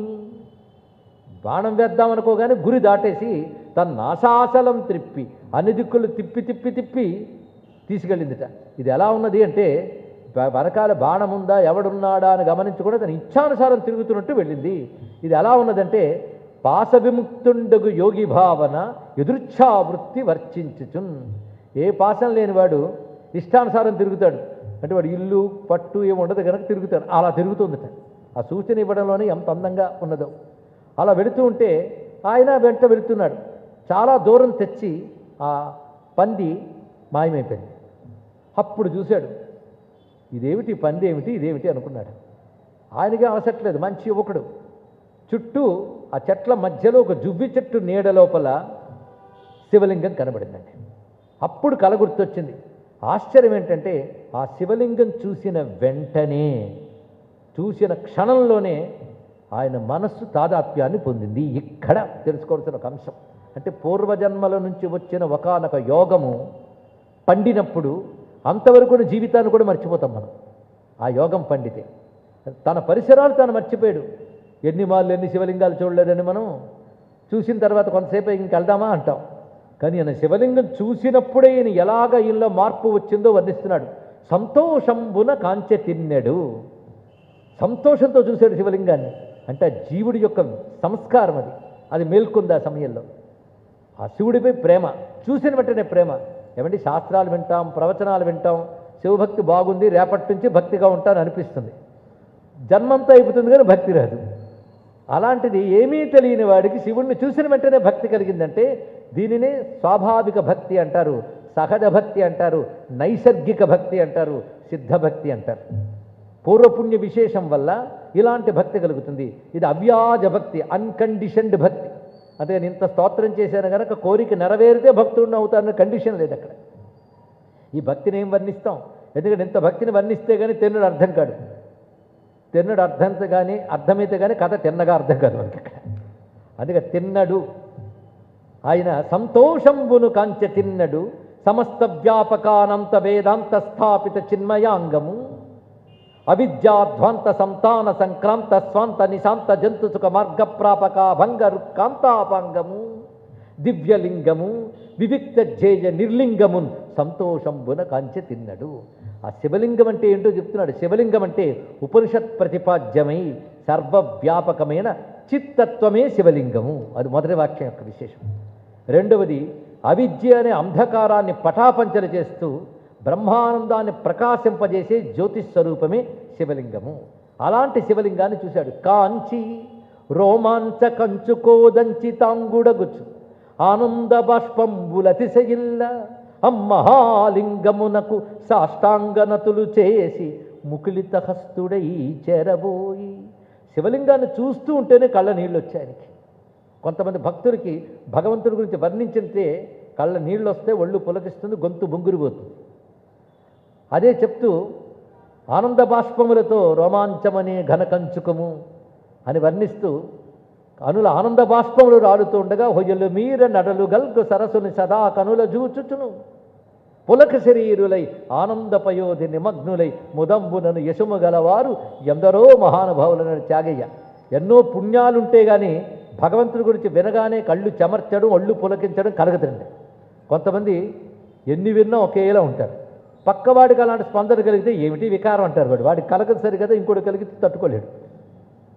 అసలు భోగం అంటే అదండి. ఎన్ని కీర్తనలు పాడినా, ఎన్ని శాస్త్రాలు తెలిసిన స్పందనలు అందరికీ రావు, భక్తి ఉంటేనే వస్తాయి. అలాంటి వాడే మహానుభావుడు అంటారు త్యాగయ్య.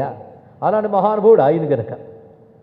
ఈ మాట నేను నారదుడి భక్తి సూత్రాల్లో చెప్తూ రోమాంచాశ్రుభి పులకాశ్రుభి పరస్పర లపమానా పాలయంతి పృథివీం కులాంచ అన్నాడు ఇక్కడ.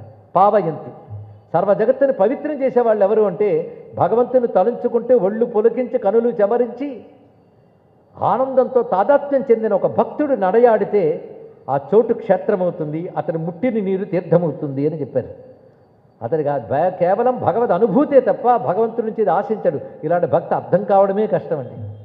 అలాంటి తిన్నడికి స్వామిని చూస్తూనే రోమాంచ కంచుక ఉదంచి తాంగుడగుచు, రోమాంచమని ఘనకంచుకమని త్యాగయ్య రాసిన మాట ఇక్కడ అర్థమవుతుంది. ఆనంద బాష్పంబుల అతిశయిల్లా, ఆనంద బాష్పములు జాలుబారుతున్నాయి శివలింగాన్ని చూసిన వెంటనే. ఆ మహాలింగమునకు వెంటనే మహాలింగానికి సాష్టాంగ నమస్కారం చేసి మళ్ళీ లేచి రెండు చేతులు దోయిలించి లింగం దగ్గరికి వెళ్ళి అలా కూర్చుండిపోయాడు. కొంతసేపు కూర్చున్నాక అంటున్నాడు, స్వామి ఒక్కడే ఉన్నావా? ఈ అడవిలో ఒక్కడివా ఉన్నావా? అయ్యయ్యో, ఒంటరిగా ఉంటే ఏం తోస్తుంది స్వామి అన్నాడు. చూడండి, ఇక్కడ భగవత్ తత్వం తెలిసిన భక్తుడు కాదు, భగవంతుడిపై ప్రేమ కలిగిన భక్తుడితుడు. తత్వం తెలిసిన భక్తి ఒకటి, ప్రేమ కలిగిన భక్తి ఒకటి ఉంటుంది. అయితే తత్వం తెలిసి ప్రేమ కలిగితే అదో భక్తి, అది ఉత్కృష్టమే. అసలు ప్రేమ కలగడానికే తత్వం తెలుసుకోవాలండి. ఉట్టినే తత్వం తెలిస్తే అహంకారం వస్తుంది. కానీ తత్వం తెలిసిన తర్వాత అనుభూతి కలగాలి. అనుభూతి ఆనందానుభూతి, అదే ప్రేమ అన్నాడు ఇక్కడ. అది కలగాలి. అందుకే సాండిల్యుడు జ్ఞానం వల్ల భక్తి, భక్తి వల్ల ముక్తి అన్నాడు. మనమేమిటో భక్తి వల్ల జ్ఞానం, జ్ఞానం వల్ల ముక్తి అని తప్పన్నాడు ఆయన. దానికి కృష్ణ పరమాత్మ వచనాన్ని ప్రతిపాదన చేసి చూపించారండి. భగవజ్ఞానం నేను అహంకారం పెంచకూడదు. భగవంతుడి మీద ప్రేమ పెంచాలి, ఆనందానుభూతి ఇవ్వాలి. ఆనందం పేరే ప్రియం, ప్రియం పేరే ప్రేమ అని అద్భుతంగా ఆయన అన్వయించాడు. అందుకే భక్త్యా మాం అభిజానామి అభిజానంతి అన్నాడు. భక్తితోనే నన్ను తెలుసుకుంటానని స్వామి తెలియజేశాడు కదా. అలాంటి భక్తి తిరిగి వచ్చింది. దానితో శివుణ్ణి ఏదో పరతత్వం ఉపనిషత్తుల్లో ఉన్నవాడు అనకుండా నాలంటి వాడే శివుడు, ఆయనకి ఆకలిస్తుంది, ఆయన మా ఇంటికి వస్తే లోటు లేకుండా చూసుకుంటాను అనుకున్నాడు. చూడండి ఇక్కడ.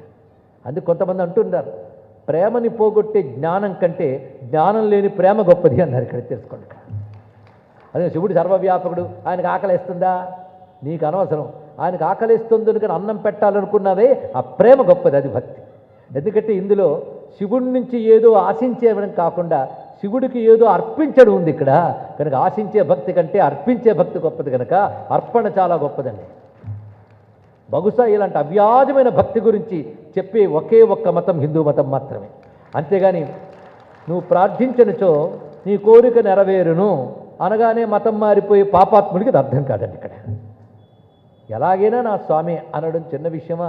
అది కథలో తెలుసుకోవాల్సిన విషయం. నిన్ననే మీరు కథలో జాగ్రత్తగా గమనిస్తే పాముదో ఒక పద్ధతి, ఏనుగుదో ఒక పద్ధతి.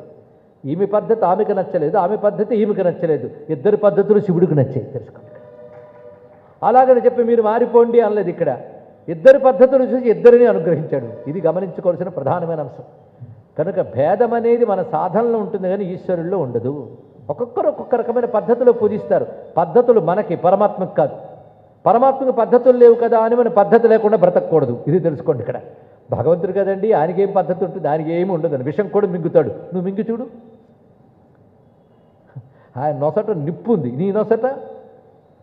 కనుక వాళ్ళతో పోల్చుకోకండి దయచేసి. ఇక్కడ ప్రళయకాలంలో జగత్తు మొత్తం సంవర్తాగ్నితో దగ్ధం చేస్తాడు, సర్వ జగత్తును అనుగ్రహిస్తాడు.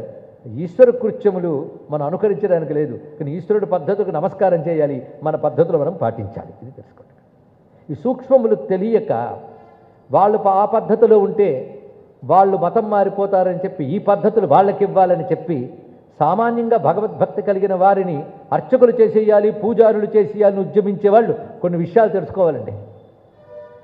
ఎందుకంటే అర్చక వృత్తి, పూజారి వృత్తి అనేది ఒక వర్గం చేస్తున్నారు పద్ధతిగా నేర్చుకుని. హిందూ మతంలో అందరూ అర్చకులు గారు కదా. ఆలయాలకు వెళ్ళే రాజులు, ఆలయాలకు వెళ్ళే పెద్ద మోతుబరులు, పెద్ద వర్ణాలు వారుగా చెప్తున్న వాళ్ళందరూ అర్చకులు అయ్యారా? అయినా హిందువులుగానే ఉన్నారు కదా. కనుక హిందుత్వం పొందాలంటే అర్చకత్వం అక్కర్లేదు, భగవంతుడి భక్తి నేర్పాలి, భగవతత్వం నేర్పాలి. ఎందుకంటే హిందూ ధర్మంలో ఉన్న సాధకులు అందరూ యోగులు కావాలనుకుంటారు, జ్ఞానులు కావాలనుకుంటారు, సిద్ధులు కావాలనుకుంటారు, కానీ అర్చకులు కావాలని ఎవరు అనుకోరు కదా. ఆ మాటకు వస్తే అగ్రవర్ణంలో ఉన్న వాళ్ళందరూ అర్చకులు అయ్యారా? అర్చకుడు చేసే పని ఆవరణలో పుట్టిన ఇతరులు కూడా చేయరు, లోపలికి వెళ్ళి వాళ్ళ నియమాలు వాళ్ళవే. కనుక ఇవేవి అర్థం చేసుకోకుండా ఏవో రెవల్యూషన్స్ తీసుకొస్తామని చెప్పి సనాతన ధర్మాన్ని క్షోభ పెడితే దీని అసలు స్వరూపం పోతుంది. పెద్దల దగ్గర మఠం వేసుకుని ఎలా చేయాలో నేర్చుకోవాలండి. వాళ్ళకి భక్తి నేర్పాలి, భగవత్ స్తోత్రములు నేర్పాలి, చక్కటి జీవన విధానం నేర్పాలి, వారి పద్ధతులు చెడిపోకుండా వారిని కాపాడాలి. ఇది తెలుసుకోవాల్సింది, అది గమనించవలసిన విషయములు. అందుకే ఎవరి పద్ధతులు వారివే. పాము పద్ధతి పాముదే, ఏనుగు పద్ధతి ఏనుగుదే. ఆమెకు పువ్వులు కొమ్మలు వేస్తే ఆమె పూజ, రత్నాలు వేస్తే ఈమె పూజ. ఈమె రత్నాలు ఆమెకు రాళ్ళు, ఆమె పువ్వులు పత్రాలు ఈమెకు ముళ్ళు. వాళ్ళ పద్ధతి ఒకరికొకరు పడదు, కానీ ఇద్దరు శివుడికి పడ్డారు. ఇది ఆలోచించుకోవాల్సింది. ఎందుకంటే ఇప్పుడు చెప్పబోయే కథకు కూడా అది పునాది. మొత్తానికి ఈయన శివుడితో ఎలా మాట్లాడుతున్నాడో చూడాలి. ఒక పండితుడు కూర్చుని మాట్లాడుతున్నాడు మాట్లాడలేదు. శివుడితో ఎలా మాట్లాడుతుంటే ఓ స్వామి, ఆ తీరు ఎలా ఉంటుంది, ఓ స్వామి అన్నట్టే. పద్యం అలా ఎత్తుకోవడం మా తెలుగు కవులకు తెలిసింది. ఓ స్వామి, ఇటువంటి కొండదరిలో ఒంటిన్ పులుల్ సింగముల్ గాసింపెట్టెడి కుట్ర నట్టడవిలో. ఆ పదాలు ఎంత చక్కగా వేసి, ఇటువంటి కొండదరిలో, ఇలాంటి కొండ పక్కన ఒంటిన్ పులుల్ సింగముల్ గాసింపెట్టెడి కుట్ర నట్టడవిలో కల్ జువ్వి క్రీనీడ ఏ ఆసన్ కట్టితి వేటుగడ్డనిలు. ఇలాంటి చోట, ఎవరూ లేని చోట, పులులు సింహాలు తిరిగే చోట ఏ ఆశతో ఇల్లు కట్టేవయ్యా? ఏటి గడ్డ ఇల్లు, ఏటి ఒడ్డున ఇల్లు ఎలా కట్టుకున్నావయ్యా? నీ వాకొన్నచో కూడి నీళ్లు ఏ చుట్టంబులు తెచ్చి పెట్టెదరు. నీకు ఆకలిస్తే ఏ చుట్టం చేస్తాడయ్యా కూడు నీరు? నీకెందుటికే లింగమా, నీకెందుకు ఇక్కడున్నావు? నువ్వు మా ఊరు వచ్చి ఎంత ప్రేమగా పిలుస్తున్నాడు మా ఊరొచ్చి. అక్కడ నీకు కావలసినవి ఉంటాయి. పైగా నేను పూనుకుంటాను, మా వాళ్ళందరూ జాగ్రత్త పడతారు. నీకోసం మేము అడవుల్లో తిరిగి మంచి మంచి మాంసాలు తెస్తాం. అంటే వాళ్ళు ఏం తింటారో అదేనండి ఇక్కడ అమాయక భక్తి. వాళ్ళు ఏం తింటారో అదని తెలుసుకుని మనం మాంసాలు పట్టుకెళ్ళి కాశీ విశ్వనాథ్ పెడదామంటే తప్పు మళ్ళీ. ఎందుకంటే నీకు తెలిసిన అహంకారం, వీడికి తెలియని అమాయకత్వం, రెండింటికి తేడా ఇక్కడ. అమాయకంగా తనలాంటి వాడే శివుడు అనుకున్నాడు. అది యశోద అనుకోలేదు. ఈ పిల్లాడు నేను కట్టేస్తే కట్టబడతాడు, కొడితే ఏడుస్తాడు అనుకుంది. పరతత్వమేనా అలా అనుకునే భక్తి ఆమెది. దానికి అనుగ్రహించాడు పరమాత్మ. అందుకే కొండల కానలం తిరిగి క్రొవ్విన పందుల లేళ్ల దుప్పులను చెండిన పెక్కు చందముల చిన్నక పెద్దక కారు కమ్మగా వండుదురు. నిన్ను అక్కడ తీసుకొస్తే మేము మంచి మాంసాలు పెడతాం. అడవి పంది మాంసాలు, లేడి మాంసాలు, లేళ్ల మాంసాలు, దుప్పి మాంసాలు, ఇలా రకరకాలు పెడదాం. అలా వండేవాళ్ళు ఉన్నారు, చాలా గొప్పగా వండుతారు సుమా. ఓ లింగమా. అంతేకాదు మంచి బియ్యాలు దొరుకుతాయి మా దగ్గర. ఎన్ని రకాల ధాన్యాలు దొరికేవో మన వేదం వర్ణించేదండి. ఒక ఆయన చెప్పాడు 1400 వెరైటీస్ ఆఫ్ ధాన్యాలు ఉన్నాయట. మనకు తెలియదు. మన సత్తువుని పీకేసే వైట్ రైస్ తప్ప మనకు తెలియదు. ఎన్ని రకాలు వర్ణించారో ఇందులో పద్యంలో చెప్తున్నాడు. ఓ లింగమా, నిన్ను ఇవ్వరి ప్రాలును, ఒడిపిళ్ళు, కునుకు ప్రాలును, వెదురుం ప్రాలును, సవరపు మెకముల పాలును. ప్రాలు అంటే బియ్యం. ఇన్ని రకాల బియ్యంతో మంచి జంతువుల పాడితో కలిగి అచ్చట నీకు పాయసం అనుకును. పాయసం వండి పెడతాం సుమా. ఇక తేనెలు మా దగ్గర చాలా దొరుకుతాయి. పుట్ట తేనెయ, పెరతేనె, పుట్ట జున్ను దొర్ర తేనెయ కలవు అందు తోచి తోచి. అలాంటివన్నీ తీసుకొచ్చి నీకు ఇస్తాను. ఆ తేనెలు పెట్టి ఇస్తాను. పళ్ళు కూడా మా దగ్గర బాగా దొరుకుతాయి. నేరేడు పండులు, నెలయుట్టి పండులు, కొండమామిడి పండ్లు, దొండ పండ్లు, బాల పండులు, నెమ్మి పండులు, బరివంక పండులు, చిటిముటి పండ్లు, కలివి పండులు, తొడివంద పండ్లు, దుమ్మికి పండ్లు, జాన పండులు, గంగరేగు పండ్లు, వెలగు పండులు, పుల్ల వెలగు పండులు, మవి పండ్లు, అంకెన పండ్లు, బలున పండ్లు, బీర పండ్లును, పిచ్చుక బీర పండ్లు, కొమ్మి పండ్లు, ఈత పండ్లును, గొంజి పండ్లు, మేడి పండ్లును మొదలుగా కూడి మాడి చెంచెతలు తెత్తు రిత్తు విచ్చేయుమయ్యా. మా చెంచెతలు తీసుకొచ్చిస్తారు ఆ పళ్ళన్నీ కూడా. ఎన్ని రకాల ఆశలు చూపిస్తున్నాడు. అసలు ఏమీ లేకపోతే ఏం తోస్తుందయ్యా. కొంతమంది అంటున్నారు ఎవరు పలకరించే వాళ్ళు లేకపోతే ప్రశాంతంగా ఉండొచ్చని. కొన్నాళ్ళకు పిచ్చి పట్టి మానసిక రోగి అవుతాం. ఎక్కువ మంది గుమికూడారు అనుకోండి మరో రోగి అవుతాం. అందుకే రెండు చికాకే. ఎక్కువ మంది కూడినా చికాకే, ఎవరు కూడకపోయినా చికాకే. కనుక సత్సంగం అన్నిటికంటే మంచిది అంటారు. ఆ 10 మందితో కలిసి హాయిగా కుటుంబం వీటన్నిటిలో ఉండే ఉత్సాహం వేరండి. ఒక్కడ ఉన్న ఏం తోస్తుందయ్యా. ఇల్లో ముంగిలియో అనుంగు చెలులో ఈడైన చుట్టంబులో ఇల్లాలో కొడుకో తరింపవశమే ఏ పొడుముల్లేక. ఏ అనుబంధాలు లేకపోతే ఎవరైనా తరిస్తారే చెప్పు. మా ఊరు వచ్చామనుకో అందరూ ఉన్నారు, అందరూ నీకు చుట్టాలు అయిపోతారు, అందరూ నీకు మిత్రులు అయిపోతారు. రా మా పల్లెన్ కోరిన వెళ్ళను కలవు తెప్పల్గాగా నీకిచ్చేదన్, అన్నీ నీకే ఇస్తాను. ఎంత అప్పణ బుద్ధి చూడండి. స్వామిని చూడగానే నీ మొక్కు తీరుస్తావా లేదా అనకుండా నీకేం కావాలనేది ఇస్తాను రా అన్నాడు. ఇందులో భగవంతుడు ఆ అమాయకత్వాన్ని చూస్తున్నాడు అనుకుంటాం, ఆ అర్పణ బుద్ధిని చూస్తున్నాడు ఇక్కడ. అదే అవ్యాజ భక్తి. అవ్యాజ భక్తి అదే 10 రోజులు మొక్కుకున్నానండి, నెరవేరింది, అప్పటి నుంచి వెళ్ళడం మొదలెట్టానండి అంటే ఇది కండిషన్డ్ భక్తి. వ్యాజ భక్తి, అవ్యాజ భక్తి ఇది. ఈ అవ్యాజ భక్తికి నిలువెత్తు రూపం ఈ మహానుభావుడు తిన్నడు. ఇలా చెప్తూ ఉంటే పైగా ఏంటి స్వామి కదలట్లేదు నువ్వు, రావా, నన్ను మన్నించదవేని నీవిప్పుడు నా వెంట రాకుండినన్. ఒకవేళ రాలేదనుకో నా దారి నేను పోతాను అనకుండా, ఒకవేళ నువ్వు రాకపోతే ఏమో నువ్వు కొత్తగా చెప్పగానే వెంటనే వచ్చి ఇవ్వడానికి నువ్వు మొహమాట ఉందేమో, నువ్వు వచ్చే వరకు నేను ఇక్కడే ఉంటానన్నాడు. అది గొప్ప విషయం ఇక్కడ. అందుకే రాకుండినన్ నిన్నునే బాసి చనంగనోప ఇచట నీతోడిదే లోకమై మనువాడన్ కనువాడ నీ కరుణ. ఏం మాటలు. నీతోడిదే లోకమే భక్తి అంటే అది భగవంతుడితో లోకమే భక్తి. మనకు చాలా లోకాలు ఉన్నాయి. ఆగ్ర భగవంతుడు పూజ చేస్తున్నప్పుడు ఆ లోకమే మనస్సులోకి వస్తుంది మనకి. కానీ భగవంతుడే లోకమయ్యే స్థితి ఎంత గొప్పగా ఉంటుందండి. సారూప్యం తవ పూజని శివమహాదేవేతి సంకీర్తనే సాలోక్యం అన్నట్టుగా భగవంతుడే లోకమైపోవాలి. ఈ లోకం అయిపోయింది దీనికి. ఈయన ఉపన్యాసాలు వినకుండా కలిగింది దీనికి భక్తి. కనుక నీతోడిదే లోకమై మనువాడన్ కనువాడ నీ కరుణ. నీ తోడిదే లోకంతో ఉంటాను, నీ దయ పొందుతాను, నువ్వు వచ్చే వరకు ఇక్కడ ఉంటాను. నీ మౌనంబు చిత్తంబు వచ్చినచో మానుదుగాని. ఇప్పుడు మౌనంగా ఉన్నా సమాధానం చెప్పట్లేదు. నీ ఇష్టం వచ్చినప్పుడు మౌనం బదులు. నిన్నెందుకు ఇబ్బంది పెట్టడం? నిన్నిప్పుడు కస్తింబెట్ట నాకేటికి. అన్ని తెలుగు మాట్లాడు. కస్తింబెట్ట, నిన్ను ఇబ్బంది పెట్టడం నాకెందుకు చెప్పు. కనుక నిన్ను మరి ఇబ్బంది పెట్టను, రమ్మని బలవంత పెట్టను. నువ్వే లోకంగా ఇక్కడ ఉంటాను. నువ్వు ఇష్టం వచ్చినప్పుడు రా, రాకపోయినా ఏమన్నా నేనుంటాను నీకోసం ఇక్కడ, నిన్ను చూసుకుంటాను అని ఆ మహాదేవుని ఉడుమూరికి రమ్మనుచు ప్రార్థించినా పలుకకుండినా. ఈయనెంత పిలుస్తున్నా ఆయన పలకలేదు. అప్పుడు సరే ఆయన అక్కడ మఠం వేసుకుని ఆ శివలింగాన్ని అలా చూస్తూ ఉన్నట్టండి. ఆ ఏకాగ్రత కుదరడం ఎంత కష్టం అండి. 2 నిమిషాలు జపానికి కూర్చుని 200 సార్లు కళ్ళు తెరుస్తాం, అవునా లేదా? ఆ ఏకాగ్రత కుదరడం మహా కష్టం. ఆ శివలింగంని అలాగే చూస్తున్నట్టు. ఒక మూర్తిని కానీ నిశ్చలంగా చూస్తే అది త్రోటక ధ్యానమునకు సిద్ధినిస్తుందండి. ఇది తెలుసుకోవాల్సింది. ఆ లింగాన్ని ఎలా చూస్తున్నాడు అంటే ప్రేమగా చూస్తున్నాడు ఆయన. ఏకాగ్రత ఒక్కటే సరిపోదండి, ప్రేమ ఉండాలి. ఆ ప్రేమ అన్నిటికంటే గొప్పది. కానీ యోగముల కంటే, కర్మల కంటే, తపస్సుల కంటే, జ్ఞానాల కంటే, జపాల కంటే నేనున్నానన్న నమ్మకంతో నాపైన ప్రేమ చూపిస్తాడే అదే నాకు ఇష్టమని శివుడే చెప్పాడు. తెలుసా మీకు? న కర్మణ న తపస న జపై న సమాధిభి శ్రద్ధామయ్యస్తి చేత్పుంసాం ఏనకేనాపి హేతున వశ్య స్పృశ్యశ్చ దృశ్యశ్చ పూజ్య సంభాష్య ఏవత అని శివపురాణంలో అమ్మవారికి ఆయన చెప్తున్నాడు ఇక్కడ. నా కర్మణ, నేను పెద్ద పెద్ద కర్మలు, యజ్ఞయాగాలు, మండల దీక్షలు వీడు దొరకను. నా తపస్సులు దొరకను. నా జపై జపాలకు దొరకను. నా సమాధిభి ధ్యాన సమాధి దొరకను.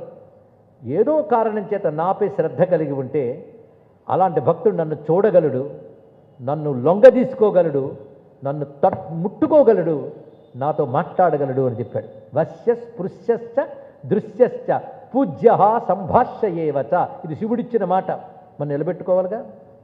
వశ్య లొంగిపోతాను, దృశ్య కనబడతాను, స్పృశ్య వాడు నన్ను తాకవచ్చు, పూజ్య వాడు పూజను పొందుతాను, సంభాష్య ఏవచ వాడితో మాట్లాడతాను నేను అని చెప్పాడే. ఏదుంటే శ్రద్ధ.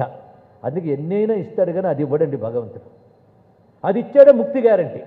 అందుకే అనేక మంది ఆధ్యాత్మికవాదులు 100 మంది ఉంటే 99.9 మందికి కలడో లేడు అనే డౌటే. ఎవడో ఒక్కడికి మాత్రమే కలడం బోధి కలండు గాలి అని కలడు అని ఫర్మనెస్ ఉంటుందండి. మిగిలిన వారికి ఉన్నాడా లేడా అనే డౌట్. అందుకే సాధనలు కూడా అలాగే ఉన్నాయి. ఇది రావడం చాలా కష్టం ఈ భక్తి. అది రాలేదు కనుక అసలు ఇది అక్కర్లేదు అనొద్దు, కర్మ అక్కర్లేదు, తపస్సు అక్కర్లేదు, అన్నీ మానేశాను అనొద్దు. దానికోసం ఇవన్నీ చేయాలి, దానితో ఇవన్నీ చేయాలి. అంటే జపము తపము కూడా శ్రద్ధతో చేయమన్నారు కానీ జపాలు మానేమనలేదండి. చెయ్యగా పాపం పోయి శ్రద్ధ ఎప్పటికైనా కలుగుతుంది. కనుక శ్రద్ధే అన్నిటికంటే గొప్పది. శ్రద్ధావాన్ లభతే జ్ఞానం. భగవాన్ చెప్పాడు ఆ మాటనే. జ్ఞానం అంటే అనుభవం. శ్రద్ధతో కూడిన అర్పణ రూపమైన అవ్యాజ భక్తిని పరాభక్తి అంటారు. అదే నైష్ఠికీ భక్తి అంటారు. అవ్యాజ, పర, నైష్ఠికి, అఖండ ఇన్ని పేర్లు దానికి చెప్పారండి ఇక్కడ. దాని పేరు ఏకభక్తి విశిష్టతే. అది ఉత్కృష్ట భక్తి. దీని సిద్ధభక్తి అంటారు. అనేక జన్మల సాధన వల్ల ఒక్కసారి కొందరు ఉద్బుద్ధమవుతుంది. ఈ జన్మలో సాధన బాగా చేస్తే జన్మ చివరి లోపలైనా కొందరు కలుగుతుంది. అందుకే సాధన భక్తికి ఫలితం ఈ సిద్ధభక్తి. ఆ భక్తి సహజంగా కలిగింది. కలగడం చేత స్వామిని చూసి ఎలా అయిపోయాడంటే అందులోని తాదాత్మ్యం చెందిపోయాడు. ఆ తాదాత్మ్యంతో అలా ఉండిపోయాడు. మహాత్ముడు ధ్యాన సమాధిలో కొంతసేపు ఉంటారట. ఏ సాధన చేసాడండి ఈయన సమాధి స్థితిని పొందాడు? స్వామిని చూస్తూ అలా ఉండిపోయాడు. ఎలాగంటే సంపెగ తావి భృంగిన భృంగంబు తెరంగున ఉన్న అవసరంబున అన్నారు. తుమ్మిద ఎక్కడికి తిరిగినా మకరందం తీసుకొచ్చేస్తుందట. కానీ సంపెంగలోకి వెడితే మాత్రం అక్కడే ఉండిపోతుంది. ఆ వాసనకి ఆ మకరందం పానం చేస్తూ మై మర్చిపోయి అక్కడే ఉండి అక్కడ చచ్చిపోతుంది గారు, బయటికి రాదు. అలాగా ఈయన అంటుకుపోయాడు శివుడితో. ఏం ఉపమానం చెప్పాడు. అలా ఉంటే ఈ లోపల అక్కడ తెలతెలవారింది. వాళ్ళందరూ వేరే చోట పడుకున్నారు ఈయనతో వచ్చిన వారు.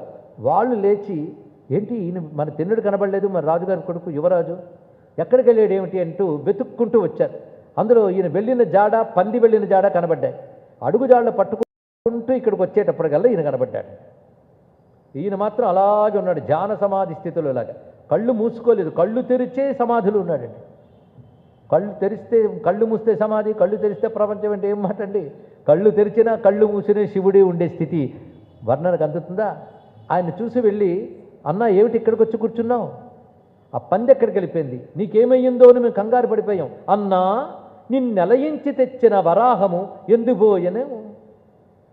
నిన్ను చూస్తుంటే మాకు ఆశ్చర్యం వేస్తుంది. నీ పక్కనొచ్చి మేము పిలుస్తున్నా మా వైపు చూడట్లేదేమిటి? అదేదో రాయి వైపు చూస్తూ ఉన్నావు, పైగా కళ్ళ నుంచి నీళ్లు కారుతున్నాయి. ఓహో శివలింగం చూస్తున్నావా అన్నారు ఇక్కడ. అంటే వీళ్ళకి శివలింగం జ్ఞానం ఉంది. అందుకే ఏమిటది? వడిన్ కన్నీరు కారంగా ఏమన్నన్ పల్కవదేమి కారణము? మేము ఏది పలకరిస్తున్నా మాట్లాడుతున్నా జవాబు చెప్పడం లేదు, కళ్ళ నీళ్లు కారుతూ అలా చూస్తూ ఉన్నావు. ఏమైంది నీకు? ఆ పరిగెత్తొచ్చి ఏమైనా సోకిందా? వేటాడంగా ఏతించి ఇట్లున్నన్ తల్లియు తండ్రియున్ మరుగరే యుల్లంబులు అక్కట. నీకు ఇలా మారిపోతే నీ తల్లిదండ్రి బాధపడరా? పద ఇంటికి వెళ్ళిపోదాం అని చెప్తూ, నువ్వు కానీ ఇంటికి తీసుకెళ్ళలేదనుకో రాజుగారు మమ్మల్ని దండిస్తారు రా అన్నారు. అయినా సమాధానం చెప్పలేదు. అప్పుడు అంటున్నారు, ఓ తండ్రి నిన్ను డించిపో మనసు మా కుక్కింత రానేర్చునే. నిన్ను వదిలి వెళ్ళిపోవాలంటే మా మనసు వస్తుందా చెప్పు? మీ తోబుట్టులు తల్లిదండ్రులు చెలుల్ మీరెల్ల ఏ తేరగా మా తిన్నెండు ఇప్పుడు ఎందుపోయినని నన్ మా ప్రాణములు పోవే. మీరందరూ వచ్చారు, మా తిన్నడు ఎక్కడికి పోయాడంటే మా ప్రాణాలు పోవా? ఎందుకంటే అసలే రాజపుత్రుడు నువ్వు, రాజదండన వస్తుంది. రావే తిట్టింపక పల్లెలోన మమ్ము తేవే వన్నియున్ వాసియున్. మమ్మల్ని తిట్టించకుండా రావయ్యా అని ఎంత చెప్పినా ఆయన పలకలేదు. ఆ పలకకుండా ఎలా ఉండిపోయాడంటే, కొంతసేపటికి ఎట్టకేలకు శివలింగ సంగతాభంగుర హృదయాంతరంగుండుకు శబర పొంగపుండు కృపాపంగుండై చిరునవ్వు నవ్వి ఆ వనచరుల కిట్లనియే. ఆ శివలింగంపై మనస్సు పెట్టినవాడు వీళ్ళు కుదిపి కదిపి మాట్లాడుతుంటే ఎలాగోలా కష్టపడి చూపి వీళ్ళ వైపు తిప్పి ఒక్క మాట చెప్తున్నాను వినండి అన్నాడు. ఏమిటంటే, ఈ లింగములో ప్రాణము కాలము కడదాకా నా ప్రాణాన్ని ఈ లింగాన్ని కట్టేశాను అన్నాడు. ఎలా అంటే, ఓడకట్టిన దూలంబై లంకెనుండ చేసేది. ఓడలో ఒక పెద్ద రాతిని కర్రని పెట్టి దానికి లంగరు కడతారు, అది అలా నిశ్చలంగా ఉండిపోతుంది. అది ఎలా కడతారో నా ప్రాణాన్ని శివలింగానికి అలా కట్టేశాను అన్నాడు. ఇక్కడ ఏమి చెప్పాడు? నా ప్రాణం ఈయనతో ఉంది. అందుకే ఈ లింగములో ప్రాణము కడదా కాలము కడదాకా ఓడకట్టిన దూలంబై లంకెనుండ చేసితి ఎలా దుందుడుకు పల్లెకేగుడు మీరల్. నన్ను ఎందుకు మీరు అనవసరంగా చికాకు పెడతారు? మీరు వెళ్ళిపోండి పల్లికి. నేను రానని పంతం పెట్టలేదయ్యా, అన్ని ఒడిచిపెట్టి ఇక్కడికి వచ్చాను అని మాట్లాడట్లే. నా వెంట ఇతడు వచ్చిన నే వచ్చేద మిమ్ముగూడి. ఈయనొస్తే నేను వస్తా, లేదా ఏ వంక అభవుడుండెనా ఆ వంకనే తోడి నీడయ్యి వసయింతున్. ఈయనొస్తే నేను వస్తా, ఈయన రాకపోతే ఈయన ఎక్కడుంటే అక్కడుంటా. నేను ఇక్కడుండను, ఇక్కడి నుంచి అడవులకు వెళ్ళిపోయాడు అనుకో, నేను అడవులకు వస్తాను. ఆయన బలవంత పెట్టను, ఆయన ఎక్కడుంటే అక్కడుంటా. అంటే దీనిని అనుకూలాచరణం అంటారండి. భక్తిలో భక్తి శాస్త్రం దగ్గర పెట్టుకుని తినడు కదా చూస్తే వ్యాఖ్యానించడం చాలా ఉన్నది. తత్సుఖ సుఖిత్వం. తత్సుఖ సుఖిత్వం అంటే భగవంతుడు సుఖంగా ఉంటే చాలు, అదే మనకు సుఖం అనుకోవడం తత్సుఖ సుఖిత్వం. అందుకే నా సుఖం కోసం భగవంతుడిని తీసుకొస్తాననకుండా ఆయనకి ఏది సుఖమో అదే. ఈ భక్తి గోపికల్లో కనబడుతుంది. అసలు భక్తి అంటేనే ఇదండి, తత్సుఖ సుఖిత్వం. కనుక ఆయన వస్తే నేను వస్తాను, ఆయన రాకపోతే ఆయన ఎక్కడుంటే అక్కడ నేను ఉంటాను. అది భక్తి అంటే. ఎందుకంటారా? నీకు అక్కడ తల్లిదండ్రులు ఉన్నారు, చుట్టాలు ఉన్నారు, అన్నదమ్ములు ఉన్నారు, అప్పచెల్లెళ్ళు ఉన్నారు. అదంతా ఈయన చూడనంత వరకు, ఈయన్ని చూశాక నాకు అన్నీ ఈయనే. త్వమేవ మాతా చ పితా త్వమేవ త్వమేవ బంధుశ్చ సఖా త్వమేవ. నాకు చుట్టము తల్లిదండ్రులు చెలుల్ నాథుండు ఈ దైవమే. ఏమి మాట అండి! స్తోత్రాలు మనము అంటుంటాం. గీతా ప్రెస్ గోరఖ్పూర్ వారు గొల్లపూడి వీరాస్వామి అండ్ సన్సో ప్రింట్ చేస్తే మనం కూడా త్వమేవ మాతా చ పితా త్వమేవ చదివినంత భావం ఉంటుందా? ఆయనకి తెలుసు, వీడు చదువుతున్నాడు కానీ లోపల లేదు. ఈయన అంటున్నాడు, నాకు చుట్టము తల్లిదండ్రులు చెలుల్ నాథుండు ఈ దైవమే. నేను ఇక్కడున్నాను కదా అని మీరందరూ ఇక్కడ ఉండవలసిన అవసరం లేదు సుమా. నేను భక్తుడిని ఎంత మాత్రం మీరందరూ నాతో ఉండాలని లేదు. మీరు మీ ఇంటికి వెళ్ళిపోండి. మీకిచ్చో పని లేదు కస్తి పడగా. కస్తి మళ్ళీ ఇందాక వాడిందే, నేను కస్తిం బెట్ట నాకేటికినని. మీకిచ్చో పని లేదు కస్తి పడగా. మీరు ఇక్కడుండి కష్టపడక్కర్లేదు, మీ పల్లెకుని పండు. నన్ను బలవంతంగా తీసుకెళ్ళాలని ప్రయత్నించారా? కారాకూరంబులు చేసినను కదలినే రాను. కారాకూరం అనే మాట వాడి ఇక్కడ. కారాకూరంబులు చేసినను కదిలినే రాను. మీరు ఇక్కడ ఏవేవో మాటలు చెప్పి నన్ను బలవంత పెట్టినా నేను ఇక్కడి నుంచి కదిలి రాను. రాను. రాక ఏం చేస్తాను? ఇంకా బలవంత పెడితే ఇచ్చటను ప్రాణమ్ముల్ పోకార్తు తుది నాదు వేలుపునకై, ఇంకా ఇబ్బంది పెడితే నా స్వామి కోసం ప్రాణాలు అర్పిస్తాను. బొంకన్ నిజం వింతయున్, నా అబద్ధమాడట్లేదు సుమా, నిజం చెప్తున్నాను అని చెప్పి మళ్ళీ చూపు శివుడు తిప్పాడు. ఇంకా వాళ్ళ మాటలు దాన్ని వినిపించుకోడు, మరి చెప్పడు, ఇది ఒకటే మాట. అందుకే అనిశివు క్రమ్మర తిన్నెడు మనమున నిలుపుకొని తనువు మరచిన బుద్ధిన్, ఇది రావడం మహాకష్టం. ఈ మాట అంబరీషోపాఖ్యానంలో విష్ణువు చెప్తాడు. తనువు మనువు విడచి తనయుల చుట్టాల నాలి విడిచి సంపదాలి విడిచి అన్యమెరుగునట్టివాడు ఎవడైతే ఉంటాడో వాని విడువను ఎట్టివారినైనా అని స్వామి చెప్పాడు. అది భక్తి, అనన్య భక్తి అనే మాటకి ఇది ఉదాహరణ. ఇది కాక అందరూ ఏమంటే అనన్య భక్తి అంటే ఈ దేవుణ్ణి తప్ప ఇంకో దేవుణ్ణి పూజించడం కాదు, భగవంతుడు తప్ప మరేది పట్టని భక్తి, అది తెలుసుకోవాల్సింది ఇక్కడ. కానీ ఇతరే సర్వస్వం అని మళ్ళీ అలాగే ఉండిపోయాడు. ఇంకా చేసేది లేక వనరుచు వనచరులు చనిరి వలసిన రీతిన్, వచ్చిన వాళ్ళందరూ తిరిగి వెళ్ళిపోయారు. ఈయన ఒక్కడే ఉన్నాడు. ఒక్కడే ఉండి ఇలా చూస్తూ కూర్చుంటే ఏం లాభం, ఈయనకి ఏదో పెట్టాలి. ఎన్నాళ్ళ నుంచి ఉన్నాడు ఏమిటి అడవులో, తిన్నాడో లేదో అని ఆలోచించాడు. ఎన్నాళ్ల నుండియో పస్తున్నాడి అడవిలోన, అసలు పద్యంలో ఉందండి ఇది, మాటలా లేదు, అలా నడిపాడు పద్యాన్ని. ఎన్నాళ్ల నుండియో పస్తున్నాడి అడవిలోన ఒంటి మహేశుడు, ఒంటరిగా ఉండిపోయాడు ఈయన. ఇన్నెగులు మాన్పబలదా, ఈ బాధను నేను తొలగించాలి. ఎందుకంటే ఎన్నాళ్ళు చూసుకునేవాళ్ళాడు, ఇప్పుడు చూసుకునేవాడు వచ్చాడుగా, ఇంకా కష్టపడినిస్తాడా లేదు. అందుకే ఇన్నెగులు మాన్పగలదా కన్నారన్ గనిన బంటు గల ఫలము, కళ్ళారా చూసుకుని బంటు దొరికాడు కనుక కష్టపడినివ్వను అని చెప్పి తిన్నండంతట దేవదేవునకు భక్తిని తృప్తి కావింప, ఆయన కడుపు నింపాలి అని నిశ్చయించుకున్నవాడి అడవిలోకి వెళ్ళి అడవిలో తిరిగి తిరిగి అక్కడ ఒక బలిసినటువంటి వరాహాన్ని, వనవరాహాన్ని చూసి దాన్ని వేటాడి కాల్చి అగ్నిలో కాల్చి దొప్పల్లో దాని మాంసం పట్టుకొని వస్తున్నాడు. ఆ వస్తున్న తీరు ఎలా ఉన్నది అనేది వర్ణిస్తున్నాడు. బొమ్మ కట్టినట్టు దూర్జని విల్లొక చంక అంపపుది వీపున దొప్పలు కేలుదోయి, విల్లు చంకలో పెట్టుకున్నాడు. అటు ఇటు తూణీరములున్న అమ్ములు పొదులు, రెండు చేతుల్లో దొప్పలున్నాయి. ఏదో ఒక దొప్పతో కాదు, ఏదో మొక్కుబడి నైవేద్యాలు కొన్ని ఉంటాయి. రెండు కిస్మిస్ పడి పెట్టి వచ్చండి, బెల్లం పెట్టి వచ్చా, ఇలా అడిగే భక్తులు ఉంటూ ఉంటారు. కానీ దొప్పలు కేలుదోయి, రెండు చేతుల్లో దొప్పలు, ఆ దొప్పల్లో మాంసం పట్టుకున్నాడు. దొప్పలు కేలుదోయి, చేతులు ఖాళీలు, ఖాళీ అయినప్పుడు అభిషేకం చేయాలి కదా, నీళ్లు పోసి భోజనం పెట్టాలి. అందుకే పుక్కిళ్ళ పవిత్ర కాంచనముఖి జలమప్పగా వచ్చే, పుక్కిట్లో పట్టుకొచ్చాడు దేన్ని, కాంచనముఖి. కాంచనముఖి అంటే సువర్ణముఖరి నది, సువర్ణముఖరి నది జలములను నోళ్ళలో పట్టుకున్నాడు. మొత్తం బొమ్మ కడుతుందా లేదా. విల్లొక చంక అంపపుది వీపున దొప్పలు కేలిదోయి పుక్కిళ్ళ పవిత్ర కాంచనముఖి జలమప్పగా వచ్చి భక్తి రాజిల్ల తదంబు మజ్జనము చేయుచు, ఆ ఎంగిల్ నీరు అభిషేకం చేసి దొప్పల నంజుడు అద్రిరాజల్లుని ఆరగింపుమనా, ఆ దొప్పల నంజుడు పెట్టి తినవయ్యా అన్నట్టు. ఎవరిని, అద్రిరాజల్లుని, పదం ఎంత చక్కగా వేశాడు.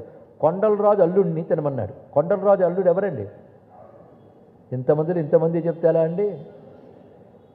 పర్వతరాజు అల్లుడు అంటే శివుడు, కొండలరాజు అల్లుడు. ఆ మాట అక్కడ వేయడం అర్థం ఏంటో తెలుసా, పదం వేయడం. కొంచెం మామగారు ఇంటికి వెళ్ళి మామగారి పోలికొచ్చిందేమో అని, అంటే కొండ కదలదు కదా, అలాగే ఈయన కదలలేదు మెదలలేదు అని చెప్పడానికి మాట వేశాడు. అద్రిరాజల్లుని ఆరగింపు మన ఆ ప్రభుడు ఊరకుండినన్, ఆయన ఊరుకున్నాడు. ఎవరి నైవేద్యం పెడితే మాత్రం ఊరుకోకుండా ఉంటాడని, ఊరుకునే ఉంటాడు ఆయన, అవునా లేదా. ఊరుకోకుండా ఉన్నాడు, ఊరుకోకుండా ఉంటాడనే మన నైవేద్యాలు పెడతాం, అవునా లేదా. సరే ఈయన మాత్రం ఊరుకుంటే తట్టుకోలేపాడు. ఏంటి స్వామి తినడం లేదు అన్నాడు. ఎందుకంటే లింగం అనుకోవట్లేదండి, శివుడు అనుకుంటున్నాడు, అది తెలుసుకోవాలి కదా. కాలవో అడుగుతున్నాడు, ఏం తినట్లేదు. కాలవో క్రొవ్వవో మాడంగాలెను చవిగావో కమ్మగావో నీకు చాలవో అలవడవో తినవేళ కరకుట్లు పార్వతీశ్వర చెప్పుమా. అడగడం, కరకుట్లు అంటే కాల్చిన ఆ మాంసపు ముక్కలు సరిగ్గా కాలలేదా, లేదా కొవ్వు సరిగ్గా లేదా, లేక మాడిపోయా ఏమిటి, లేదు రుచిగా లేవంటావా, కమ్మగా లేవా, నీకు చాలవో ఇవి సరిపోవా, అలవడవో నీకు సరిపడవా, సరిపోవా సరిపడవా, తినవేలా కరకుట్లు పార్వతీశ్వర చెప్పుమా. లేక ఆకలి వేయడం లేదా, ఆకలి కాదు ఆకలి వేయడం లేదా, లేదు ఇచ్చేవాడు భక్తిగా ఇస్తున్నాడేదో డౌటా, ఆకలి కాదు భక్తిని తేకువ కలవాడగాను తినవేల కృపన్ సాకగదే నన్నిప్పుడు రాకల పెట్టక పలాసనాసక్తుడవి తినవయ్యా, నన్ను ఇబ్బంది పెట్టకయ్యా అన్నాడు. కొంతసేపు అయ్యాక నెపమొకటి కలదే నాపై ఉపవాసముతోడ బడగిలి ఉండగా నేను తినను అని మొరాయించడానికి నేనేమైనా తప్పు చేశానని చెప్పు. పిల్లలు మొరాయించి తినరు కదా, అది నువ్వు కానీ తినట్లేదు, అందుకే నెపమొకటి కలదే నాపై ఉపవాసముతోడ బడలి ఉండగా నీకే అపరాధము చేయంగది కృపతో కరకుట్టులు ఆరగింపంగదవే. తిను, నీకేమైనా అపరాధం చేశానే నేను, ఎందుకు తినవయ్యా? నీ వారగింపకుండినా జీవనమేమిటికి నాకు శివా, నువ్వు తినకపోతే నా బ్రతికెందుకయ్యా? నీ పద రాజీవముల మీద ప్రాణములే విడుతును అటంచు వ్రాలి ఏడ్వందొడిగన్. నువ్వు తినకపోతే నాకెందుకయ్యా అని ఆ లింగం మీద వాలి ఏడ్చెట్టండి. అలా ఆ ఏడవడం ఉన్నదే అది రావాలి. అంత తేలిగ్గా వస్తుందా? మంత్రాలు తంత్రాలు వస్తాయి కానీ ఏడవడం రాదుట అని శంకరులే అన్నారు. తదపిచ నజానే విలపనం అన్నాడు మహానుభావుడు. మంత్రతంత్రాల కంటే గొప్పది అదండి. ఆ కరిగి ఏడవడమే చాలు. ఏడ్చాడు, వ్రాలి ఏడ్వం దొడగను, ఏడుస్తున్నాడు, తినవయ్యా, ఎందుకు తినవయ్యా అని. అప్పుడు ఇంకా ఆగలేక తిన్నని భక్తికి శివుడు ప్రసన్నుండై ఏడుపుడిపి వెంటనే లింగం నుంచి శివుడు వచ్చి ఏడవకు నాయనా అని తలనిమిరాడు. సరగున కరకొట్లన్నా తినియదలే లెమ్మన్నన్, తెవయ్యా తొందరగా తింటానన్నట్టు. వెంటనే లేచి 2 కళ్ళు తుడుచుకుని ఇస్తున్నాడు. పైగా దొప్పల నుంచి తీసి ఇస్తున్నాడు. ఆయన తింటూ అంటున్నట్ట, చాలా బాగుందే, మంచి రుచిగా చేశావు. అందీయ శివుడు తగ ఆనందించుచు నారగించినన్ ముదమున మిన్నంది పులిందేంద్రుడు కానందిరుగుచు ఇట్లు దినదినంబున కొలువన్. ప్రతిరోజు ఈయనకు నచ్చింది, పైగా చాలా బాగా చేసేవే అన్నట్ట. పిల్లలు ఏం చేసినా తల్లిదండ్రులు బాగుందన్నట్లుగా ఈయన ఏమిచ్చినా అంత ప్రేమగా తింటున్నాడు. ఇది బాగుందని రోజు ఇదే పని పెట్టుకున్నాడు ఈయన. ఇలా ఈయన వెళ్ళి మళ్ళీ మరుసటి రోజు వచ్చే లోపల అనునిత్యము ఇక్కడ నిత్య పూజ చేసుకుని శైవాచార్యుడు ఉన్నాడు. ఆ శైవాచార్యుడు వచ్చాడు పూజ చేసుకోవడానికి. ఆయన ఎలా వస్తున్నాడు చూపిస్తున్నారు. పంచాక్షరీభూత పసిత త్రిపుండ్రాంకితాంగ భాగములు స్నానార్ద్ర శిఖయు క్రమకృత గ్రంథి సూత్ర వ్రాత రుద్రాక్ష భూషణంబులు శైవ భాషణములు ఆగుల్ఫలంబమానాంబు సోణంబైన దొత్రంబు ఉపభీత సూత్రములును కరగృహీతాభిషేక క్షీర సంపూర్ణ భాండంబు పుష్పకరండకములు కుండబొజ్జయు ఒకపాటు గుజ్జురూపు ఉత్తరీయంబు ధనరంగ యోగి హృదయ గోచరిని గొల్వ శివవన్ని గోచరాంకుడొకడు వచ్చే శివ బ్రాహ్మణోత్తముండు. ఆయన వచ్చినప్పుడు రూపాన్ని అంత వర్ణించాడు, ఈయన వస్తున్న రూపాన్ని అంత అందంగా వర్ణించాడు. పంచాక్షరీ మంత్రంతో పవిత్రమైన భస్మరేఖల్ని ధరించినటువంటి వాడు. సువర్ణముఖరిలో స్నానం చేసి తుడుచుకున్నాక ఇంకా తడి మిగిలిపోయింది, అది శిఖ దగ్గర తెలుస్తోంది. స్నానార్ద్ర శిఖ అది. అదేవిధంగా చక్కటి సూత్రము, దానికి మంచి పద్ధతి ప్రకారంగా గుదిగుర్చిన రుద్రాక్షమాలలు వేసుకుని ఉన్నాడు. అదేవిధంగా పూజకు ఉచితమైన వస్త్రములు దాల్చి ఉన్నాడు. ఒక చేతిలో పాల కలశాన్ని పట్టుకున్నాడు, మరొక చేతిలో పువ్వులు ఇవి పట్టుకుని కొంచెం కుండ బొజ్జ, ఒక పాటి బొజ్జ ఉన్నది, కొంచెం పొట్టి రూపంతో వస్తున్నాడు మహానుభావుడు. ఎవరి దగ్గరికి? యోగి హృదయ గోచరిని గొల్వా, యోగుల హృదయాల్లో కనబడే శివుడిని కోల్చుకోవడానికి వస్తున్నాడు. ఈయన పేరు శివగోచరుడు. పేరు తెలుసుకోండి, అది మనం ఏదో శాస్త్రుడు అని పేర్లు పెడితే సరిపోదు. ఆయన పేరు శివగోచరుడు. ఆయన వేద పద్ధతిలో ఈశ్వరుని కొలుచుకుంటున్న ఒక మహాభక్తుడు. ఈయన భక్తుడు, ఆయన భక్తుడే. కానీ ఆయన్ని గొప్ప చెప్పడం కోసం ఈయన్ని విలన్గా చిత్రించక్కర్లేదు. అదే జరిగింది పొరపాటు. ఇన్నాళ్ళు తెలుసుకోండి. కన్నప్పను గొప్ప భక్తుడిగా చూపించడం కోసమని అర్చకుడిని ఒక విలన్గా ప్రతినాయకుడి పాత్రలో చూపించి అదొక వర్గం ఇదొక వర్గం ఒక వర్గ పోరాటంలా చేసి అనేక కథలు తయారు చేశారు ఇప్పటి వరకు. మళ్ళీ తయారు చేయడానికి సిద్ధమైపోతున్నారు కూడా. ఈ సమయంలో జాగ్రత్త పడవలసిన అవసరం ఏమిటంటే, వీళ్ళకు ఒక వర్గం మీద ఉన్న అక్కసు, కసి, ద్వేషం, బ్రహ్మద్వేషం అనేది ఉందే, అది లోపల ఆపుకోలేక ఇలాంటి కథలు ఎంచుకుని వాళ్ళ కసి తీర్చుకుంటున్నారు తప్ప నిజమైన కథను తీయడం లేదు, అధ్యయనం చేయడం లేదండి. ఇది వచ్చిన బాధ. ఏది తీసినా చూసేసేవాళ్ళు మన వాళ్ళు ఎలాగో ఉన్నారు ఇక్కడ అనుకుంటున్నారు వాళ్ళు. ఇలాంటి తప్పుడు కథలే మన ప్రాచీన భక్తుల కథల్లో లేనిపోనివి జనిపారు. ఇది వర్ణ వైషమ్యాల కథ కాదు, వర్గ పోరాటాల కథ కాదు, ఒక భక్తి యొక్క కథ, ఒక భక్తుడి యొక్క కథ. ఇక్కడ పూజించే భక్తుడు వాదించేవాడు కాదు. అలాగని చెప్పి ఒకప్పుడు నాస్తికుడై తర్వాత భక్తుడిగా మారిపోయాడని కూడా కన్నప్ప గురించి కల్పిత కథ ఉంది. అది అబద్ధం, తెలుసుకోండి. ఆయన ఒక సామాన్యుడైనటువంటి కౌమార దశలో ఉన్న కుర్రవాడు. శివుణ్ణి చూడగానే పూర్వజన్మ సంస్కారంలో భక్తి కలిగింది. అంతకని ముందు నాస్తిక సభకు అధ్యక్షుడే, తర్వాత ఆస్తిక సభకు అధ్యక్షుడు కాలేదు. ఇది ముందు తెలుసుకోండి ఇక్కడ. అంటే ముందు తప్పులు అలవాటైపోయాయి కదా, ఆ బూజు దులిపి నేను ఒప్పు కదని చెప్పాల్సి వచ్చింది. లేకపోతే ఇదే తప్పేమో అనుకుని భ్రాంతి అలవాటైపోయింది మనకి ఇక్కడ. కనుక ఆయనకు అప్పటికప్పుడు శివభక్తి కలిగిన వాడు. పైగా శివుడికి ఎలా పూజిస్తే ఏం లాభం? మీరు వేదాలు చెప్పి పూజలు చేయవలసిన అదే గొప్ప పూజ, నేను ఎంగిలి మాసం ఇచ్చేది గొప్ప పూజ అని వాదించలేదు. అది కూడా తెలుసుకోండి. అలాగే ఈ పూజించేవాడికి ఎవరు ఆ పూజ చేస్తున్నారో ఆయనకు తెలియదు. ఆయన అమాయకుడు, తన పద్ధతులు తాను పూజ చేసుకుంటూ వెళ్తున్నాడు. ఇది తెలుసుకోవాలి. కాబట్టి సాధారణంగా ఒకటి ఆలోచిద్దాం. మనకు ఒక భోజనం అలవాటయ్యి చక్కగా స్నానం చేసి శుభ్రమైన పాత్రలో అన్నం వడ్డించుకుని మనకు కావాల్సిన పదార్థాలు వడ్డించుకుని శుచిగా కూర్చుని టేబుల్ మీదో నేల మీదో తింటాం మానవులైన వాళ్ళు.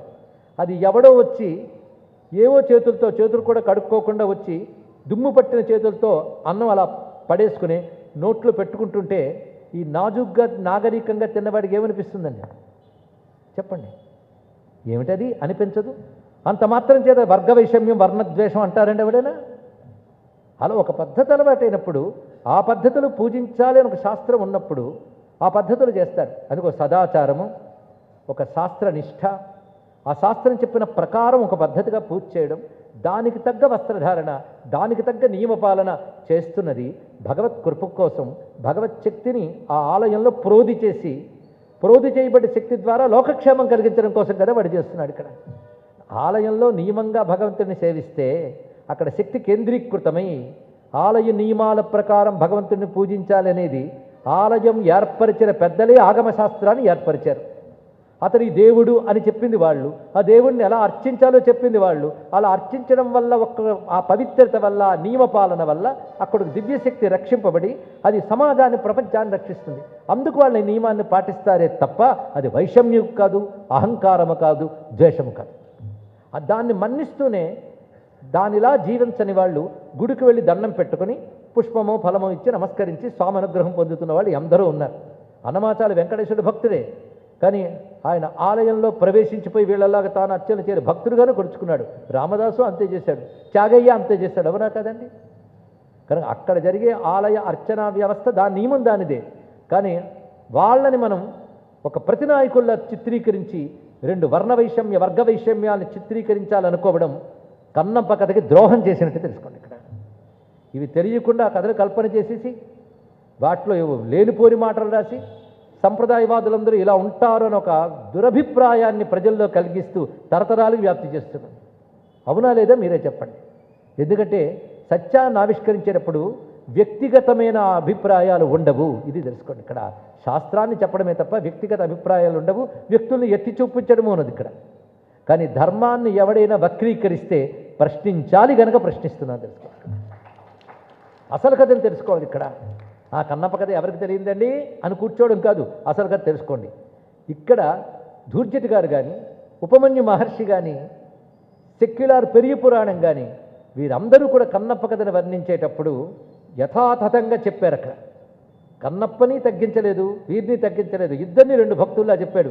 అందుకే నిన్న పాము ఏనుగుల యొక్క పూజా విధానాలకి అన్వయించుకోవాలి.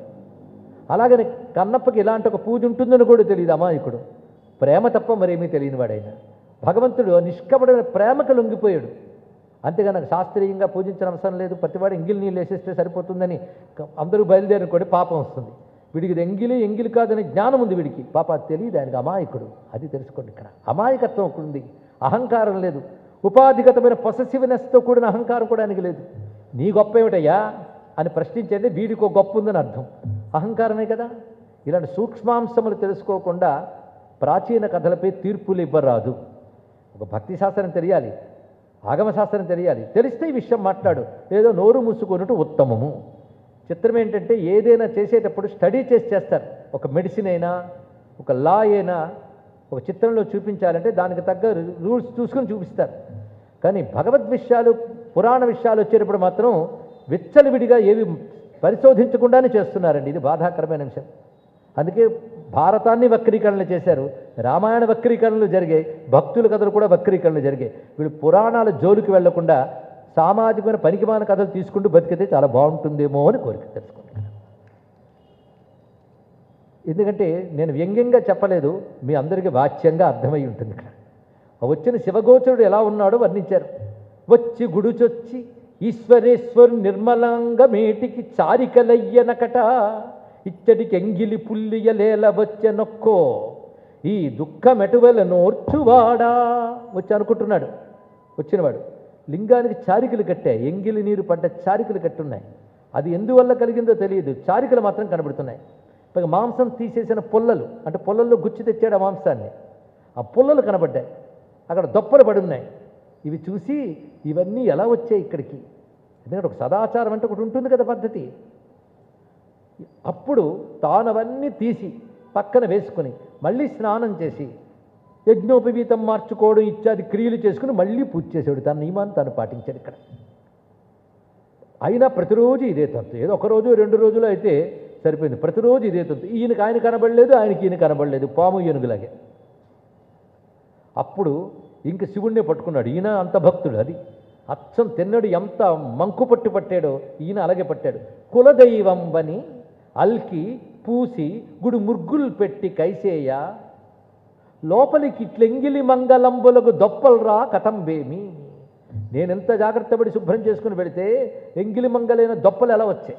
ఎందుకంటే అప్పుడు అరణ్య మధ్యంలో ఆలయం ఉండేది కనుక తాళాలు ఇత్యాదులు ఏవి లేవు. దీన్ని బట్టి తెలుస్తున్నది. నిర్మలతోయ స్నపనంబొనర్చిన శరీరము ఏటికి నీరువట్టులు గట్టిన్ భవదాత్మశుద్ధికి ఇది కూడుంగా మహాహేయముల్. నేను చక్కగా అభిషేకం చేసి భస్మధారణ చేసి చందనం లిప్తం చేసి భక్తిగా కళ్ళార చూసుకుని వెళితే ఆ లింగంపై చారికలేమిటి ఇవన్నీ కూడా? దేవా, ఈ కసుమాలము దేవుడి కేల్దోయి నీది దేహం బంటంగా వెరపయ్యడు. ఈ కసుమాలము దేవుడి కేల్దోయి అంటే చెత్తన తట్టి తోస్తున్న ఈ చెయ్యితో మళ్ళీ నిన్ను ముట్టుకోవడానికి నాకు భయం వేస్తుందయ్యా.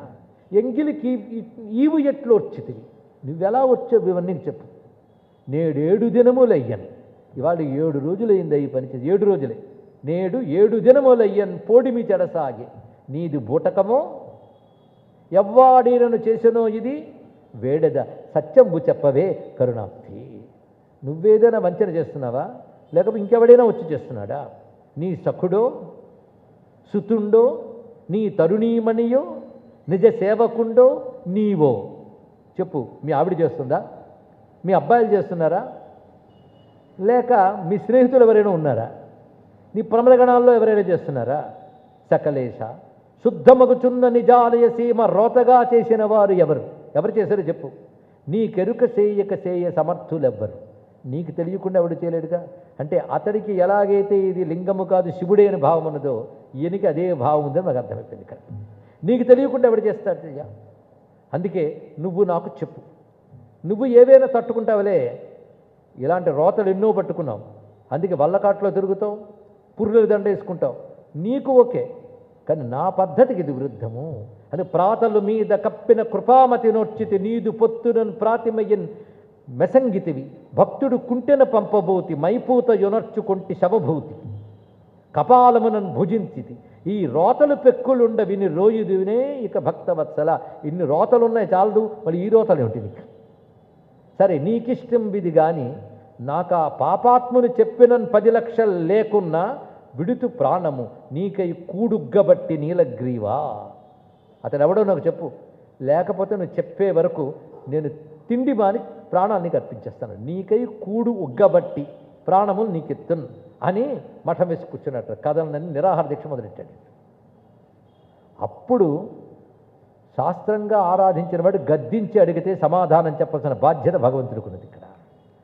అందుకు భగవంతుడు ఒక్కసారి వచ్చి అంటున్నాడు, శివుడు ఠప ఠప పడ నీటికి మది శివగోచర, నీకు నన్ను చెంచొకడు శృతి వ్యవహారేతర మతమున తవిలి మహాభక్తి కొలువ దయపుట్టుటయున్. ఎందుకయ్యా అలా గాబరపడతాం?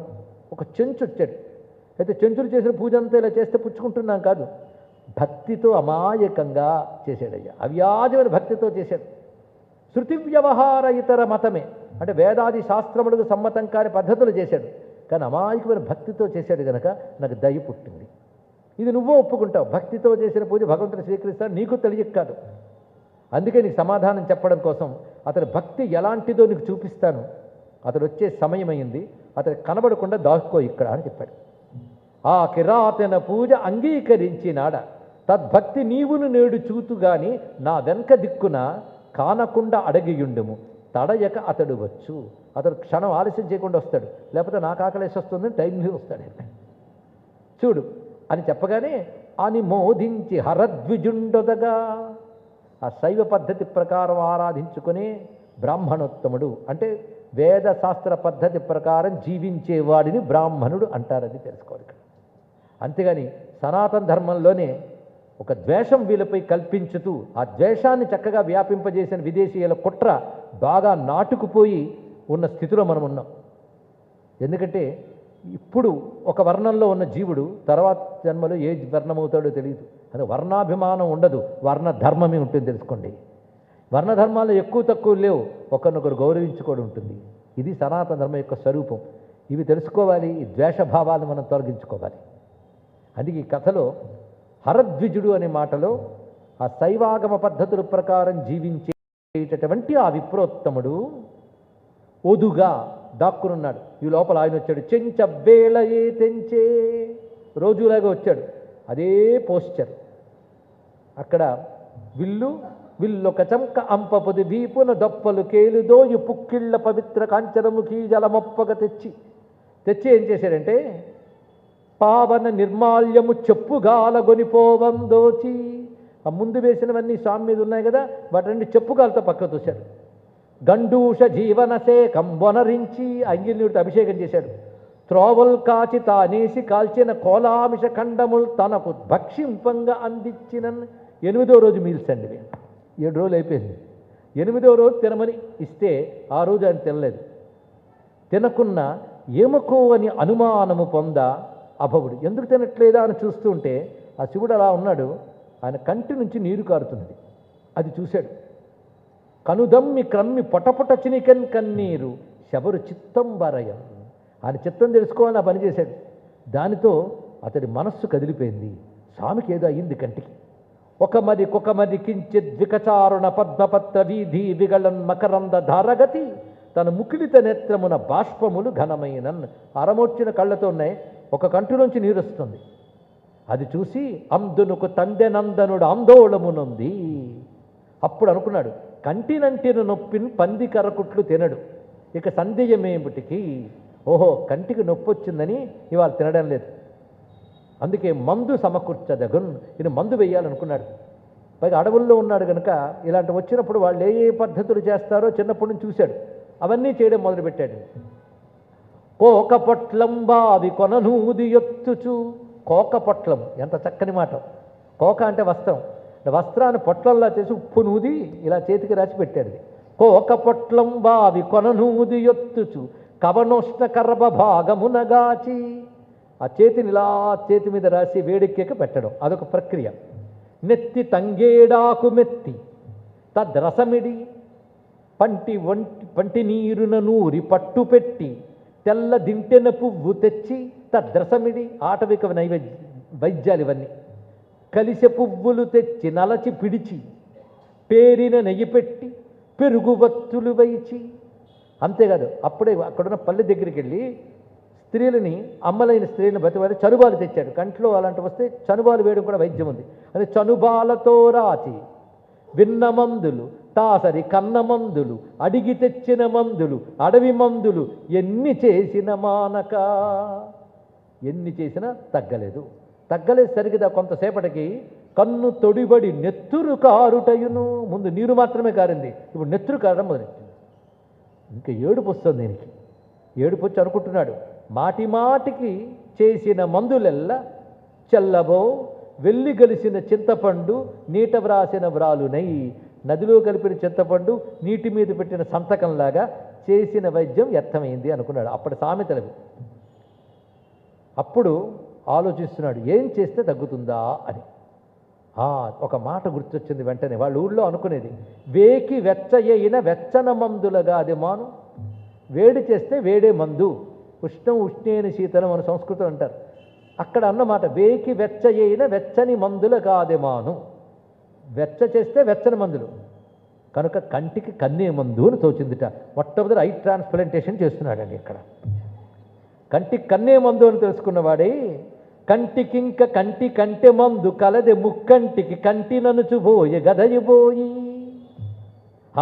ఇంకా ఆనందం దొరికిపోయింది కదా ఒక ఉపాయం అని. ఏ ఉపాయం దొరకకపోతే బాధ, ఉపాయం దొరికితే ఆనందం. కానీ ఏ కన్ను ఇస్తాడు? ఎవరినైనా నీ కన్ను ఇవ్వరా అని అడుగుతాడా, లేకపోతే జంతువు కన్ను పీకుతాడా? ఇంకా ముందు వెనక ఆలోచించకుండా తన కన్ను ఇవ్వబోయాడు. ఇవ్వడం ఏంటి, ఇవ్వబోవడం ఏంటి, ఇచ్చాడు. ఎలా ఇచ్చాడు చెప్తున్నారు. ప్రాణము పోవునో తనువు భంగమునందును నాక తూనికాబాణము జిర్రునం దిగిచి భల్లముఖాగ్రము రక్త పద్మ దృక్కోణము చేర్చి ఒక గ్రుడ్డు వడింపెకలించి శోణిత ద్రోణికయైన దైవత శిరోమణి కంట నమర్చనంతటన్. ఈ పద్యం చదువుతుంటే కనబడే దృశ్యం ఏ చలనచిత్రకారు కూడా తీయలేడండి. అంత అందంగా వర్ణించారు దుర్జటి గారు. ఆ తీసేటప్పుడు ప్రాణం పోతుందో, శరీరం వికలాంగమవుతుందన్న ఆలోచన కూడా రాలేదు అతడికి. ప్రాణము పోవును తనువు భంగమునందన నాక తూనికా బాణము జిర్రునం దిగిచి, ఆ అమ్ముల పొదిలో ఉన్న బాణాన్ని మహావేగంగా లాగాడు. అంటే తొందరగా చికిత్స చేసేయాలి. అలాగి భల్ల ముఖాగ్రము, ఆ బాణం యొక్క కొన రక్తపద్మ దృక్కోవడము చేర్చి ఎర్రజేరులో కలిగిన తన కంటి కొన దగ్గర పెట్టి గుర్చి, అలా చేర్చి గుర్చి ఒక గ్రుడ్డు వడిని పెకలించి తీసుకొచ్చి శోణిత ద్రోణికయైన దైవత శిరోమణి కంట నమర్చే, రక్తం కారుతున్న శివుడి కంటి దగ్గర ఈ కంటిని పెట్టాడు. పెట్టగానే చాలా అందంగా తయారైంది ఆ కన్ను. చూశాడు, ఆహా అంటే ట్రీట్మెంట్ సక్సెస్ అయింది, విజయవంతమైంది. మున్నిటి కంటి కంటె కడు మోహనమై తన కన్ను వచ్చెనన్. ఇది బాగుంది, మునుపటి కంటి కంటే బాగుంది ఈ కన్ను. భక్తుడిచ్చిన కన్ను కదా, అందం ఎక్కువ. వెంటనే సంతోషించదుగా శివుడు, మంచి కన్ను ఇచ్చాడని. రెండవ కంటి నుంచి మళ్ళీ మొదలైంది నెత్తురు. వెంటనే బాధ కలిగింది. బాధ కలగగానే కొంచెం ధైర్యం కలిగింది. మొదటి దానికి కన్ను పెడితే కన్ను వచ్చిందిగా, రెండవ దానికి పెడదాం అనుకున్నాడు. అనుకుని మళ్ళీ బాణం తీయబోతూ డౌట్ వచ్చింది. మళ్ళీ రెండో కన్నుకు కూడా కన్ను పెడతా, కానీ మొదటి దానికి పెడితే రెండో కంటికి నీరు వచ్చింది, మళ్ళీ నెత్తురు వచ్చింది. రెండో కన్ను పెడితే మూడో కంటి నుంచి వస్తే, మూడో కన్ను ఏమిస్తానయ్యా నీకు, ముందే దానికి ప్రిపేర్ అవుతున్నాడు. లాలాటలోచనంబున కీలాలము దొరగనేని కేవల భక్తిని కీలించి మనోదృష్టికి మూలమగు ప్రాణములు నీకిత్తున్. తర్వాత దాన్ని రెడీ పెట్టుకున్నాడు. మూడవ కంట కానీ కన్నీరు వస్తే మనోదృష్టి ఏ ప్రాణం వల్ల ఉంటుందో ఆ ప్రాణం నీకు ఇస్తానయ్యా అని ముందే నిర్ణయించుకుని ఇప్పుడు తీయబోతున్నాడు. ఎలా తీయబోతున్నాడో వర్ణిస్తున్నారు ఇక్కడ.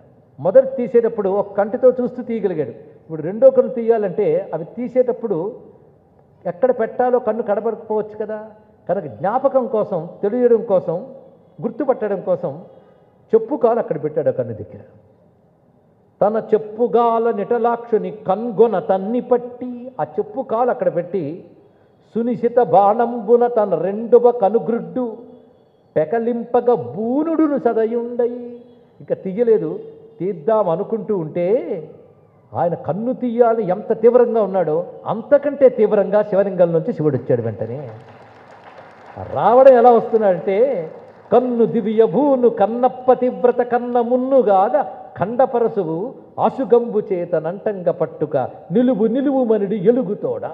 ఎలా వస్తున్నాడు అంటే తిన్నగా వస్తూనే ఆ చేత్తో పట్టుకున్నాడండి ఆయన. ఆ బాణాన్ని పట్టుకుని ఆగాగు అన్నాడు. నిలువు నిలువు మనిడి ఎలుగుతోడ. భక్తుడిని బాధపడినివ్వలేక ఆయన పట్టుకున్నాడు. వెంటనే పట్టుకొని వచ్చాడు. అంటే ఒక చేత్తో అలా పట్టుకున్నాడు, కుడి చేత్తో. ఎడమ చేయి ఎటుందిరా అని చూస్తే అమ్మవారి చేయి పట్టుకొస్తున్నట్టు ఎడం చేత్తో. ఆ వస్తున్న దృశ్యాన్ని వర్ణిస్తున్నారు. స్వామి వస్తున్న దృశ్యాన్ని హరి అరవింద సూతి మునులష్ట దిశాపతులాదిగా వియచ్చరుడిరువంకలంగొలువ సత్వరతన్ నిజలింగ నిర్మలాంతరమున నుండి సీతవసుధాధర కన్యక ముద్దుకేలు తామర కడవ్రేలు పట్టుకొని మన్నన తిన్నని కిం ప్రసన్నుడై, మన్నన తిన్నని కిం ప్రసన్నుడై. సీతవసుధాధర కన్యక ముద్దుకేలు తామర కడవ్రేలు పట్టుకొని. ఎంత అందమైన మాట. అమ్మవారు అందమైన చేతి యొక్క చిటికెన వేలు పట్టుకొని వచ్చాడు. అంటే ఎంత సందట్లో కూడా ఆవిడని తీసుకొచ్చాడు చాలా జాగ్రత్తగా. అంతేకాదు ఆయనకు అటు ఇటు కూడా విష్ణువు, బ్రహ్మ, ఇంద్రుడు మొదలైన దేవతలందరూ ఉన్నారు. ఇంతమంది దేవగణ మధ్యంలో పార్వతీశ్వరుని పరమేశ్వరుడు వచ్చి ముందు చేసిన పని ఏమిటి అంటే బాణాన్ని పట్టి ఆపేశాడండి కనుతీవుడు. ఆపి అప్పుడు ఇలా రా అని శివగోచరుని పిలిచాడు.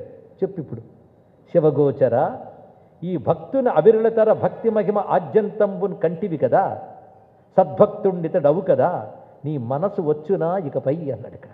ఇప్పుడు ఏమంటాం? ఎంత భక్తుడు చూపించానా? తన మీద తనకి దృష్టి లేకుండా సర్వము సమర్పించిన భక్తుడు. అలాంటి భక్తుడివి నేను స్వీకరిస్తాను. అతనికి పాపం ఈ పదార్థం ఆ పదార్థం అనే విచక్షణ లేదు, అమాయకుడు. అతను అర్పణ భావం తప్ప ఆశించే భావం అతని దగ్గర లేదు సుమా. ఇటువంటి అవ్యాజమైన పరాభక్తి కలిగిన వాడితడు. ఇప్పుడు ఏమంటాం? అనగానే 2 చేతులు దోయిరించి సాష్టాంగం చేసి శివగోచరుడు కళ్ళ నీళ్లు వచ్చేసాయి. ఎటువంటి భక్తుడితుడు నమస్కారం చేశాడు. మళ్ళీ చక్కటి నేత్రములతో అతడు శోభిల్లుతూ ఉంటే అప్పుడు వాళ్ళిద్దరినీ చూసి, ఇద్దరు మీ పద్ధతుల్లో గొప్ప భక్తి కలిగి ఉన్నారు, నీది అటువంటి అఖండ భక్తియే, నీ పద్ధతులు నువ్వు సేవించావు. పద్ధతి తెలియని అమాయకుడు అఖండ భక్తితో నన్ను సేవించాడు, మీకేం కావాలో కోరుకోండి అన్నాడు. శివ దర్శనంతో తిన్నడి జ్ఞానం ఒక స్థాయి కలిపింది. ఇద్దరూ కలిసి స్వామికి నమస్కారం చేస్తున్నారు. ఇప్పుడు మీ పూర్ణంబగు దివ్య తేజము, ఏం కావాలని నువ్వు అడిగేవే, మీకే వరము అని అడుగు. ఏ వరము ఇంపు, నిన్ను చూసాక మరొకటిది గొప్పది అనిపించదయ్యా అన్నాడు. ఇది తెలుసుకోవాల్సింది ఇక్కడ. ఎందుకంటే సత్యం తెలిసాక మిచ్చినవిడైనా కోరుకుంటాడా? ఎండమావి అని తెలిసిన తర్వాత చేతుకొచ్చిన అమృతాన్ని ఎవడైనా వదులుకుంటాడా? అది ఎండమావుని తెలిసిపోయాక దాని ఇంకా వెంటకి పరిగెత్తడు. ఎండమావని తెలిసిన తర్వాత దాని వెంట పరిగెత్తకుండా చేతికొచ్చిన అమృతాన్ని ఎలా పానం చేస్తామో, ఎండమావి వంటి సంసార స్కోలు మాకు ఇంకక్కర్లేదు, చేతికొచ్చిన అమృతం వంటి వాడు నువ్వు. ఎంత రమ్యమైన భావం అండి. అందుకే మీ పూర్ణంబగు దివ్య తేజము జగన్మిథ్యాత్మకత్వ ప్రతిష్టాపారీణత చూపి మమ్ము పొదువన్ చాంచల్య దూరంబులై చూపున్ చిత్తము మిన్నకున్నయవి. గొప్ప మాట చెప్పాడు. మేము చూసింది సత్యస్వరూపమైన నిన్ను, దీన్ని దర్శించాక జగత్తు మిథ్యా అని తెలిసిపోయింది. మిథ్యైన జగత్తు మీద ఇంక మాకు మనస్సు వెళ్ళడం లేదు. మనస్సు మాట కూడా నీ దగ్గర ఆగిపోయాయి. మనస్సు మాట ఎక్కడ ఆగిపోతాయో అదే పరతత్వం. అందుకు చూపున్ చిత్తము మిన్నకున్నయవి అచ్చోబాస దేహంబుపై తీపున్ చీకటి. ఈ దేహం మీద తీపిపోయింది, చీకటి పోయింది అన్నాడు. ఎంత చక్కని మాట. దేహం మీద తీపి అంటే మోహం, చీకటి అంటే అజ్ఞానం. ఈ రెండు పోయాయి.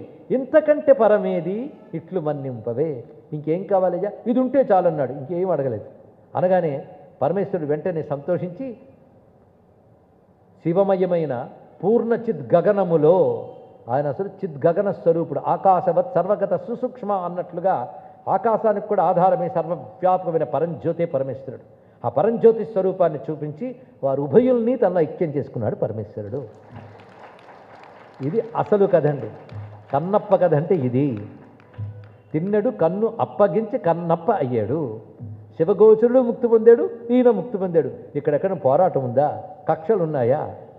అంతేగాని ఆయన తాడుతో కట్టేసి కన్నప్పని అధికారం చేతిలో దగ్గర కొట్టించి ఈ లేనిపోని వ్యవహారాలేవీ కథలో లేవు. అమాయకమైన అందమైన కేవల శుద్ధభక్తిని చూపించే రమ్యమైన సాత్వికమైన కథ అండి ఇది.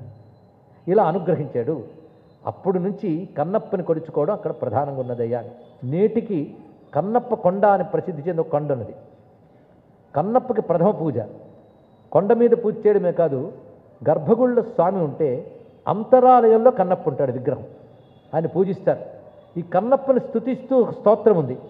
కన్నప్ప నామాలు ఉన్నాయి, కన్నప్ప అష్టోత్తర శతనామాలు ఉన్నాయి. ఇప్పుడు చెప్పండి సనాతన ధర్మం ఏమిటో. నందనార్ని నయనారులో ఒకరుగా పూజించారు, కన్నప్పని పూజించారు. మొత్తం 64 భక్తుల్లో ఎంతమంది సామాన్యులు కడజాతి వాళ్ళు ఉన్నారు, అలాగే ఆళ్వారుల్లోనూ ఉన్నారు. ఇది సనాతన ధర్మం అంటే తెలుసుకోండి. ఇక్కడ ఒక్కసారి వాళ్ళు చదివే కన్నప్ప శ్లోకం చదువుకుందాం. నీలం నల్లని కాంతితో ఉన్నవాడు, నాథ నిషాధ రాజతనయం శంభుప్రియం శాంభవం శైవారాధన తత్పరం కుసుమధృక్శీర్షం. పైన పువ్వులు పెట్టుకుంటాడు అలంకారంగా ఆయన. ఎవడు? కన్నప్ప. తనుర్భూషణం పాణీ సంయుత తూణిమాయుధరం వ్యాఘ్రాజనాలంకృతం వందే స్వర్ణముఖీతటే గిరివరే శ్రీకాళహస్తీశ్వరే అని నమస్కారం చేసుకుని ప్రసన్న కాళహస్తీస పాదపద్మ మధువ్రత శ్రీమత్ కన్నాభిల్లేంద్ర శ్రేయసే భూయసే స్తుమః. ఇది శ్లోకం అండి. ఈ శ్లోకంలో కన్నాభిల్లేంద్ర అంటే కన్నప్ప అనే పేరు కలిగిన సంస్కృతీకరణ చేశారు శబ్దాన్ని. అంటూ కన్నప్ప అష్టోత్తర శతనామాలు ఉన్నాయి, కన్నప్ప షోడశనామాలు ఉన్నాయి. భక్తుని తలుచుకోవాలి కదా, తలుచుకుంటే మనకి భక్తి వస్తుంది, ముక్తి వస్తుంది, శివుడు సంతోషిస్తాడు. ఆ షోడశ నామాలు మాత్రం ఒక్కసారి అందాం. శివభక్తాగ్రణి, శాంత, శివపూజాపర, శుచి, ఇన్ని పేర్లు చూడండి. శివాచారపర, శూర, శరచాపధర, బలి, దీర్ఘనేత్ర, దీర్ఘబాహు, విక్రమి, విజితేంద్రియ, భస్మరుద్రాక్ష రుచిర, శంకరార్పితలోచన, ప్రసన్నకాళహస్తీస పాదపద్మ మధువ్రత, శ్రీమత్కన్నాక్ష భిల్లేంద్ర ఇది భక్త కన్నప్ప షోడశనామావళి సంపూర్ణ అని ఇప్పటికీ చెబుతారు. అలాంటి కన్నప్పకు మనం నమస్కారం చేసుకుంటున్నాం. ఎంత రమ్యమైన కథ! ఇలాంటి కన్నప్ప కథ, శివగోచరుడి కథ మనం పూర్తి చేసుకున్నాం. అలాంటి కన్నప్పను అనుగ్రహించాడు శ్రీకాళహస్తీశ కన్నప్ప. ఒక్కసారి మన సాధనకు అన్వయించుకుని పనిచేద్దాం. శ్రీ అంటే సాలిపురుగు. సాలిపురుగు పని ఏమిటి? క్రియేషన్, అద్భుతమైన సృష్టించింది. అలాగే మనలో రకరకాల అది దారాలు అల్లుకుంటూ వెళ్తే మనం ఊహలు అల్లుకుంటూ వెళ్తూ ఉంటాం. ఊహలు, ఆలోచనలు, వాటిని కార్యరూపం చేయడానికి మన ప్లానింగ్లు, ఇవన్నీ చేసే బుద్ధిశక్తే సాలిపురుగు. ప్రతివాడికి ఉందా లేదా బుద్ధి? ఎలాంటి సాలిగుళ్ళు కట్టిందని పక్కన పెట్టండి, ప్రతివాళ్ళు సాలిడు గుళ్ళు కడుతూనే ఉంది. బుద్ధే అంటే అంతఃకరణమే సాలిపురుగు. రెండవది ఏంటి? సర్పం. సర్పం ఏమిటయ్యా అంటే చూసిన సర్పాకారం లింగంలో పైకి కింద కనబడుతుంది. మనలో సర్పంలాగా వెళుతూ వస్తున్నది వాయువు, ప్రాణం. అందుకే సర్పానికి కూడా వాతాసనము అని పేరుంది. వాయువుతోనే అది సంకోచ వ్యాకోచాలు జరుగుతుంటుంది, తనలో ఉన్న వాయువుతో. అందుకే మనలో ఉచ్ఛ్వాస నిశ్వాస ప్రాణశక్తే సర్పం. ఇక మూడవది ఏనుగు. ఏనుగుకి చెప్పుకోవలసిన గొప్ప క్వాలిటీ ఏంటంటే శరీరం. శరీరమే నేను అనే భావంతో తిరుగుతూ ఉంటుంది అది. కానీ ప్రతివాడికి శరీర భ్రాంతి ఉంటుంది, ఈ శరీరం నాది అని. అదే మదగజం. కానీ గజము శరీరము, ప్రాణము, సర్పము, బుద్ధి, సాలీడు, మూడు ఉన్నాయో లేవా? కానీ మూడు తమ పనులను శివుడికి అర్పించేయన్నాడు ఇక్కడ. కనుక బుద్ధితోనూ, ప్రాణము అంటే యోగముతో, ఉచ్ఛ్వాస నిశ్వాసాలతోనూ, శరీర పూజలతోనూ శివార్పణం చెయ్యడమే శ్రీకాళహస్తి అంటే అర్థం. ఇవి చెయ్యాలి అంటే బుద్ధికి నిలుకడు ఉండాలి. అడ్డదిడ్డంగా తిరిగితే ఎలా అంటే మనస్సు తిన్నగా ఉండాలి, అవునా లేదా? కనుక బుద్ధికి తిన్నదనం ఉండాలి, అదే తిన్నడు అన్నారు. సంస్కృతంలో ఏం పేరు? ధీర. ధీర సమర్చిత అని లలితా శాస్త్రం చదవలేదు? కశ్చిత్ ధీర ప్రత్యేగాత్మానమేక్షతను ఉపనిషత్తు చెప్తోంది. ధీరుడు అంటే మనోవికారములు లేనివాడు అని అర్థం. తిన్నడు అనే మాటకి ఇది అర్థం అండి. అందుకే ఉపమన్యు వారికి అదే పేరు పెట్టాడు. కనుక మన భక్తి ఎలా ఉండాలి? తిన్నగా ఉండాలి. అంటే కొంత దేవుడి వైపు, కొంత ప్రపంచ వైపు అందంటే అప్పుడే తిన్నదనం పోయింది. సూటిగా ఇటు అటు చెదరని ఏకాగ్రతతో కూడిన భక్తే తిన్నడు. ఆ భక్తితో ఏం చేయాలి? కన్ను అప్పగించాలి. అబ్బో ఇప్పుడు కళ్ళు తీయలేవండి. కన్ను అప్పగించడం అంటే, కన్ను అంటే దృష్టి. దృష్టిని పరమాత్మయందు నిలపడమే కన్ను అప్పగించుట, అది కన్నప్ప. కనుక భక్తికి రెండు లక్షణాలు ఉండాలి: తిన్నదనము, కన్ను అప్పగించడము. అంటే ఏకాగ్రతతో కూడిన ధ్యానమే తిన్నడు కన్నప్ప. అంటే ఈ కథ జరగలేదని కాదు, మనలో జరగవలసిన కథ ఇది. కనుక శ్రీకాళహస్తి కన్నప్ప. ఈ కథని ఈ విధంగా అన్వయించుకుని కాళహస్తీశ్వరుని చూస్తే మనం ధన్యులం కామా అండి ఇక్కడ. అయితే ఈ కాళహస్తీశ్వరుడు యోగపరంగా ఈ క్షేత్రస్థానం ఏమిటి, దీని గురించి రహస్య విషయములు శ్రీశైల సంబంధమైన 72 అధ్యాయాల సంస్కృత గ్రంథం చెప్తున్నవి పరిశీలిస్తే, మూలాధారం విరించస్య ప్రథితం కమలాలయం. మూలాధారం కమలాలయం తిరువారూరు చెప్పబడుతున్నది. ఆ తిరువారూరు మూలాధార స్థానం. అక్కడ అహమేవ త్యాగరాజ, అక్కడ త్యాగరాజ అనే పేరుతో నేను ఉంటాను అన్నాడు. అది కమలాపురం, అది మూలాధార స్థానం. ఇత్యారభ్య స్వాధిష్టాన మణిపూర అనాహత రూపాన్ని జంబుకేశ్వర సోణాచల చిదంబరాణి అన్నాడు ఇక్కడ. కనుక మూలాధారం కమలాలయం అయితే, ఆ తర్వాత చెప్తున్నది అంటే మూలాధారం కమలాలయం ఎలాగో కామాక్షి మందిరానికి కూడా అనుబంధం ఉందండి రెండిటికి. అందుకని పృథ్వీలింగం ఏకాంబరం ఇది చెప్పుకోవచ్చు. తర్వాత చెప్పబడుతున్నది స్వాధిష్టానం.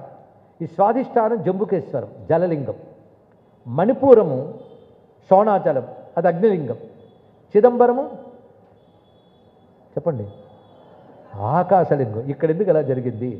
ఇక్కడ వరకు వచ్చినప్పటికల్లా భూమి, నీరు, అగ్ని, మరి వాయువు రావాలిగా, ఆకాశం ఎందుకు చెప్పాడు? వాయులింగం ఇదై కూర్చుంది. కానీ చిదంబరం హృదయస్థానం, అనాహతమే చిదంబరం, అక్కడ నుండి దహరాకాశం. కనుక మనం చెప్పే పంచభూతలింగాల వరుస కాదు ఇక్కడ చెప్తున్నటువంటిది.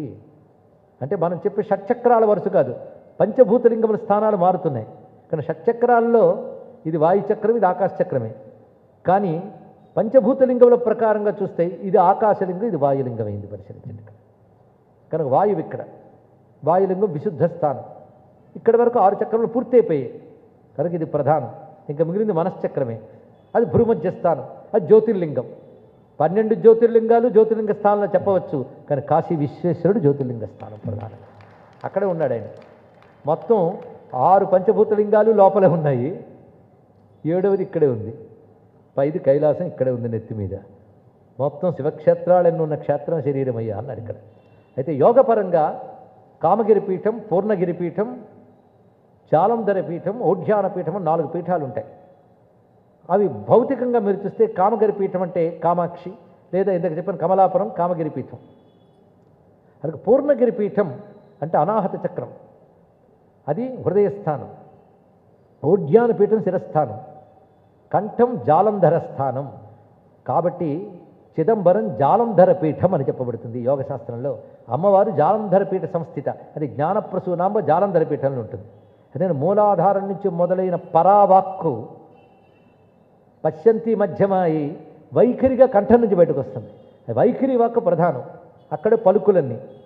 ఆ వాక్స్వరూపిణిగా విశుద్ధి చక్రంలో షోడశపత్రంలో ఉంటుంది అని చెప్తూ ఇతీరతత్వాత్, ఇక్కడ కుడి ఎడమ కన్నుల్లో ప్రధానంగా సూర్యుడు కుడియందు ఉంటాడు, చంద్రుడు ఎడమయందు ఉంటాడు యోగపరంగా.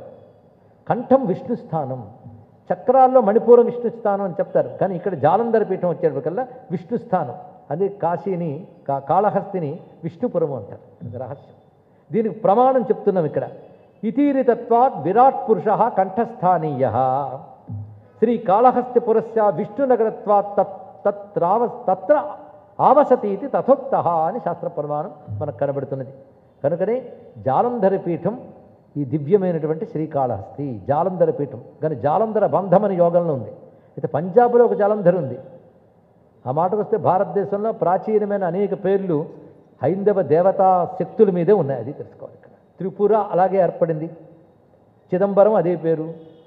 అలా మనం ఆలోచిస్తుంటే జాలంధర అక్కడ ఉన్నది, కానీ జాలంధర పీఠం అనే శక్తి మాత్రం మనకు కనబడుతున్నది శ్రీకాళహస్తి అని చెప్పారు. అది విశుద్ధి చక్ర స్థానము, అది జాలంధర పీఠ స్థానము. జాలంధర బంధం అని యోగంలో చెప్పబడుతున్న బంధం అక్కడ. అంటే యోగానికి బయట క్షేత్రానికి ఉన్న అనుబంధం తెలుసుకోవాలి. అటువంటి దివ్యక్షేత్రంలో ఏ విధంగా పరమేశ్వరుడు వెలసాడు, దానికున్న వివిధములైన విశేషాలు ఏమిటో ఇటు ధూర్జటి గారిని ఆలంబనంగా చేసుకుంటూ ఆ 72 అధ్యాయాల మహాత్మ్యంలో కొన్ని సార విషయాలు తెలుసుకుని సూత సంహిత మొదలైన వాటిలో మనం గ్రహించాం. సూత సంహితలో అయితే కొన్ని అధ్యాయాల్లో ఈ క్షేత్రంలో సంవత్సర దీక్ష ఎలా చేయాలో చెప్పారు. ఇక్కడ రోజు సువర్ణముఖరి స్నానం, స్వామికి అమ్మవారికి కలిపి రోజు ప్రదక్షిణ, కనీసం 9, 108 శ్రేష్టం అన్నారు వారి శక్తి అనుసారం నిత్యం చేయాలి ఇది. అలాగే మధ్యలో కన్నప్ప కొండకి కైలాస పర్వతానికి కూడా ప్రదక్షిణ చెప్పారు ఇక్కడ. ఇవి చేయడం సజ్జోముక్తికర వ్రతం అని చెప్పబడుతుంది. ఇలా ఏడాది పాటు చేస్తే ముక్తిని పరమాత్మ ఇస్తాడు అని చెప్పారు. అంటే ఈ వ్రతం అలా చేయడం కూడా తేలిక కాదండి. ఇలాంటి సంవత్సర వ్రతం చిదంబరానికి చెప్పారు, శ్రీకాళహస్తికి చెప్పారు. అటువంటి విశేషమైన శ్రీకాళహస్తి మహాత్మ్యం అనేక శాస్త్రముల్లో ఉన్నప్పటికీ శ్రద్ధాళువులైన భక్తులు ఇక్కడ లభించడం చేత వాటిలో సార విషయాలు గ్రహించి ఇక్కడ చెప్పుకోవడం జరిగింది. దీనికి కారణమే నిశ్చింత చారిటబుల్ ట్రస్ట్కి చెందిన శ్రీపాద సత్యనారాయణ గారు పెద్దవారు. వారి యొక్క ఆధ్వర్యంలో ఎందరో పనిచేస్తున్నారు. గిరిజాంబ గారు మొదలైన వారు ఎందరో ఉన్నారు దీనిలో. అదేవిధంగా ఇక్కడున్న వెల్ఫేర్ అసోసియేషన్ తరపున ప్రెసిడెంట్ గారు వంశీమోహన్ గారు, కార్యదర్శి గారు చతుర్వేదుల శ్రీనివాస్ గారు ఎంత చురుగ్గా రోజు ఇక్కడ పనిచేశారు. ఇందులో పాల్గొన్న వారు అందరూ ఎంతోమంది పనిచేశారండి. వారందరికీ ప్రత్యేకమైన అభినందనలు తెలియజేస్తూ ఇవాళ ఋషిపీఠం సంస్కృతి పాఠశాలలని వీకెండ్ స్కూల్స్ నడుపుతూ పిల్లలకి విద్యను బోధిస్తుంది. ఆ పుస్తకాన్ని ఇవాళ ఆవిష్కరించి అందించాం, ప్రవేశ బోధిని. అలాగే ఋషిపీఠం పబ్లికేషన్స్ చాలా వచ్చాయి. మనం తరించడానికి కర్మయోగ, ధ్యానయోగ, జ్ఞానయోగ, హఠయోగ, లయయోగాల కంటే నామయోగం గొప్పదంటూ, నామం ఎంత గొప్పది, నామంతో ఎంత తరించవచ్చు అనే దాన్ని వేదముల ఆధారంగా చేసుకుంటూ సిద్ధపురుషుల అద్వైత యోగులు చెప్పిన మాటల ఆధారంగా ఒక పుస్తకం, ప్రవచనానికి పుస్తక రూపం నామయోగం అనబడేది వచ్చింది. అలా మనం తేలిగ్గా చదివేసే 40 చౌపాయిల హనుమాన్ చాలీసాలో హనుమంతుడి విశ్వరూపం ఎలా చెప్పబడుతోంది అనే దాన్ని 9 రోజుల పైన ప్రవచనం చేస్తే అనేక మంది కోరిక పేరుకు దాన్ని హనుమాన్ చాలీసా పుస్తకంగా తీసుకురావడం జరిగింది. ఇవన్నీ లభ్యమవుతున్నాయి. మరొకటి, ఇక్కడ అనేక మంది యువత ఉన్నారు, సాంకేతిక పరిజ్ఞానం కలిగిన వారు ఉన్నారు, వాడికి పనికొస్తుందని చెప్తూ ఉన్నాం. సమన్వయ సరస్వతి అనొక యాప్ని ఋషిపీఠం ఆవిష్కరించింది. సమన్వయ సరస్వతి. దాని ద్వారా మీరు ఇటు శివపదాలు, అటు పుస్తకాలు, ప్రవచనాలు, ఇన్నిటితో మీకు లింక్ ఏర్పడుతుంది.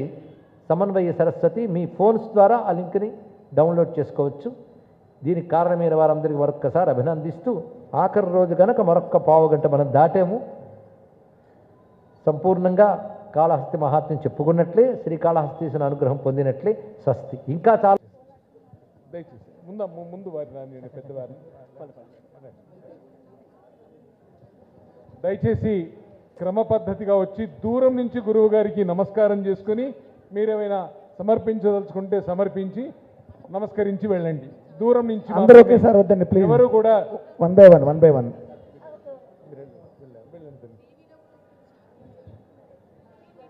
సార్ లైన్గా ఒక క్రమ పద్ధతిలో రావాలండి. దయచేసి అందరూ ఒకేసారి రావద్దండి ప్లీజ్. ఒక్క నిమిషం ఆగాలి, లైన్ ఒక్క నిమిషం ఆగండి అమ్మా, ఒక్క నిమిషం ఆగండి అమ్మా తల్లి, ఒక్క నిమిషం. మేడం ఒక్క నిమిషం మేడం అమ్మా, ఒక్క నిమిషం అమ్మా. వాళ్ళైతే మేడం ఒకేసారి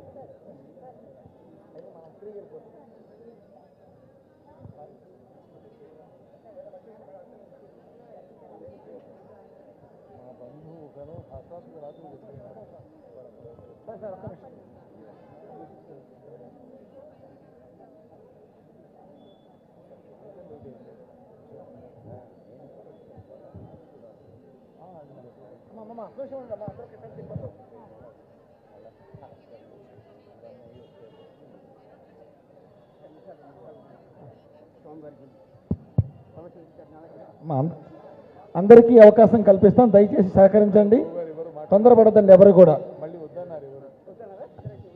అమ్మ, భక్తులు ఎవరు గురువుగారి కాళ్ళకి దండం పెట్టవద్దు, కాళ్ళని తాకవద్దు, దయచేసి అనుగ్రహించండి. నిర్వాహకుల మాట విన్నారు కదా, దయచేసి ఎవరు కూడా గురువు గారిని ముట్టుకొని నమస్కరించకండి. మీ మనఃపూర్వకంగా హృదయంలోనే గురువు గారికి నమస్కారాలు తెలుపుకుంటూ అట్లా వెళ్ళండి. కొంచెం దూరం నుంచి వెళితే వారికి అసౌకర్యం కలగకుండా ఉంటుంది.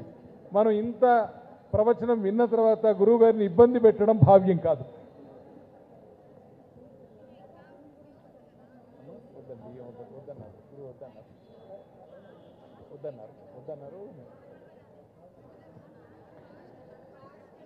ఒక పైకే రావాలండి ప్లీజ్. దయచేసి ఆపోజిషన్ రోడ్లు రావద్దు, వేరే వారికి అసౌకర్యం కలుగుతుందని చెప్పి తెలియజేస్తున్నాం.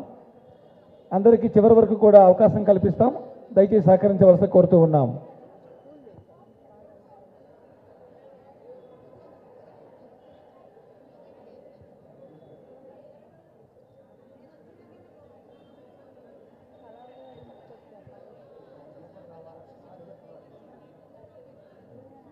అయ్యా, గురువు గారికి నమస్కరించుకొని దయచేసి కదలండి. వేరే వారికి అవకాశం కల్పించాలని దయచేసి ఉండండి. దయచేసి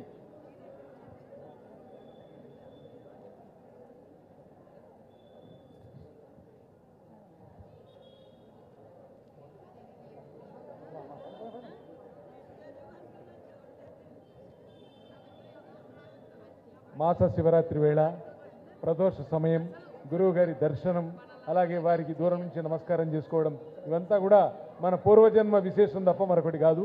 దయచేసి భక్తులంతా కూడా క్రమశిక్షణగా మీరు మీ భక్తి ప్రపత్తులను చాటుకోండి.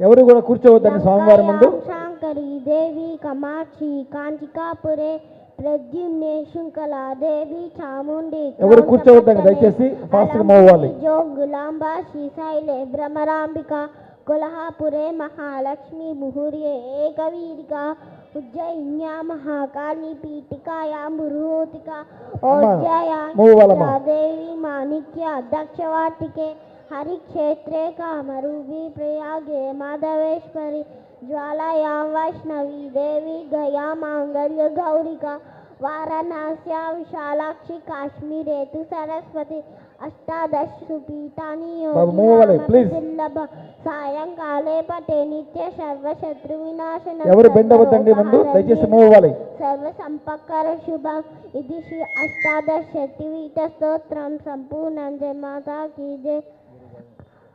గురుగారు నమస్కారం. అందరికీ ధన్యవాదాలు.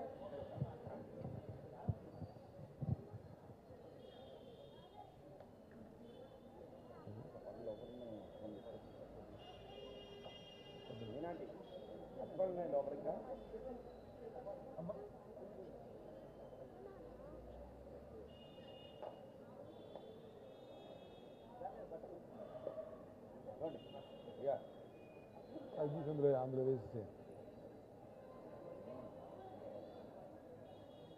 అట్లా అట్లా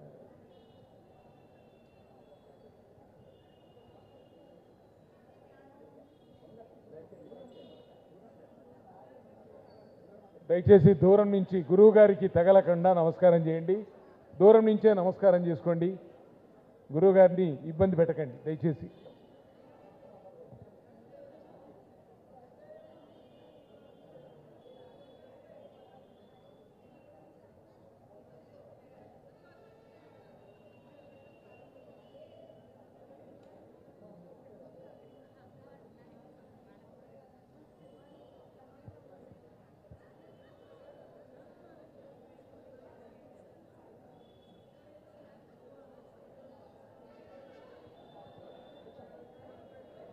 దయచేసి మాతృమూర్తులు పెద్దలు అందరికీ విజ్ఞాపన, దూరం నుంచి గురువు గారికి నమస్కారం చేసుకొని భక్తితో మీరు వారిని దర్శించుకొని వెళ్ళండి.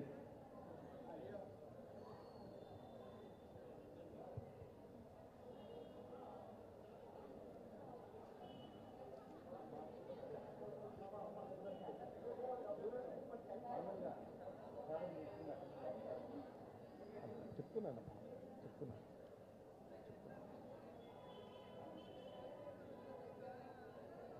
అమ్మ ప్రసాదం తీసుకొని వెంటనే వెళ్ళండి. గురుగారికి దూరం నుంచి నమస్కారం చేసుకుంటూ వెళ్ళండి.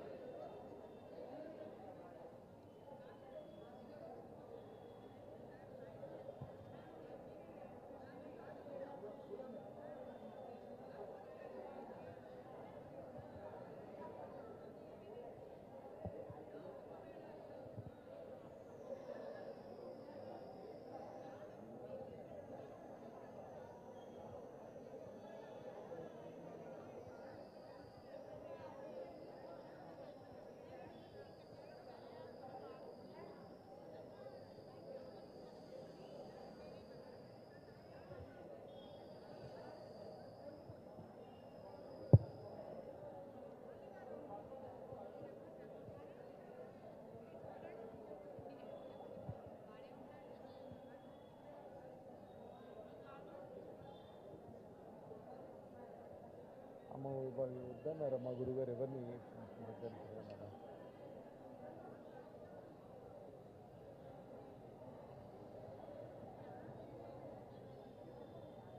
ఎవరితో మాట్లాడించకండి పాడించకండి అన్నారు. ఎట్లా పడింది వింటారు కదా అందరూ వద్దన్నారు.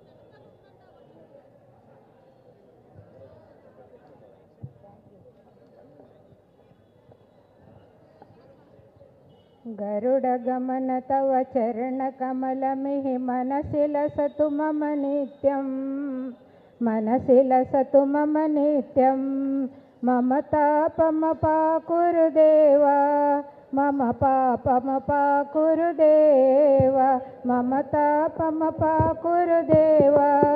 मम पापमपाकुरुदेवा.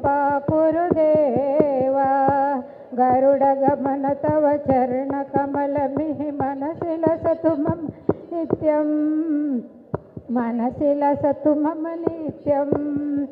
जलजनयन विधि नमुचि हरण मुख विभूत विनुत पद पद्मा, विभूत विनुत पद पद्मा. जलजनयन विधि नमुचि हरण मुख विभूत विनुत पद पद्मा, विभूत विनुत पद पद्मा. भुजगशयन भव मदन जनक मम जनन मरण भयहारी, भुजगशयन भव मदन जनक मम जनन జనన మరణ భయహారి జనన మరణ భయహారి మమ తాపమ పాకురుదేవా మమ పాపమ పాకురుదేవా మమ తాపమ పాకురుదేవా మమ పాపమ పాకురుదేవా శంఖచక్రధర దుష్టదైత్యహర సర్వలోకశరణా సర్వలోకశరణా శంఖచక్రధర దుష్టదైత్యహర సర్వలోకశరణా సర్వలోకశరణా మమ తాపమ పాకురుదేవా మమ పాపమ పాకురుదేవా మమ తాపమ పాకురుదేవా మమ పాపమ పాకురుదేవా అగణిత గుణగణ శరణ శరణ విదలిత సురరి పుజాల విదలిత సురరి పుజాల అగణిత గుణగణ శరణ శరణ విదలిత సురరి పుజాల విదలిత సురరి పుజాల మమ తాపమ పాకురుదేవా మమ పాపమ పాకురుదేవా మమ తాపమ పాకురుదేవా మమ పాపమ పాకురుదేవా భక్తవర్యమిహ భూరి కరుణయ పాహి భారతీ తీర్థం భక్తవర్యమిహ భూరి కరుణయ పాహి భారతీ తీర్థం పాహి భారతీ తీర్థం మమ తాపమ పాకురుదేవా మమ పాపమ పాకురుదేవా మమ తాపమ పాకురుదేవా మమ పాపమ పాకురుదేవా గరుడ గమన తవ చరణ కమలమే మనసి లసతు మమ నిత్యం మనసి లసతు మమ నిత్యం మనసి లసతు మమ నిత్యం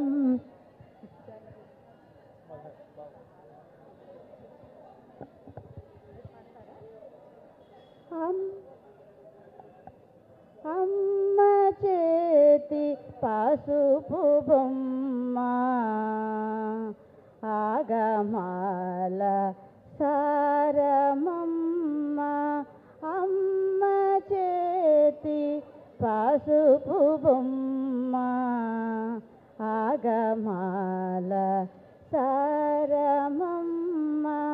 అయ్య ఒడిని కూరుచున్న అపురూపపు బాలుడమ్మ అమ్మ చేతి పసుపు బొమ్మ ఆగమాల సారమమ్మ అయ్య ఒడిని కూరుచున్న అపురూపపు బాలుడమ్మ అమ్మ చేతి పసుపు బొమ్మ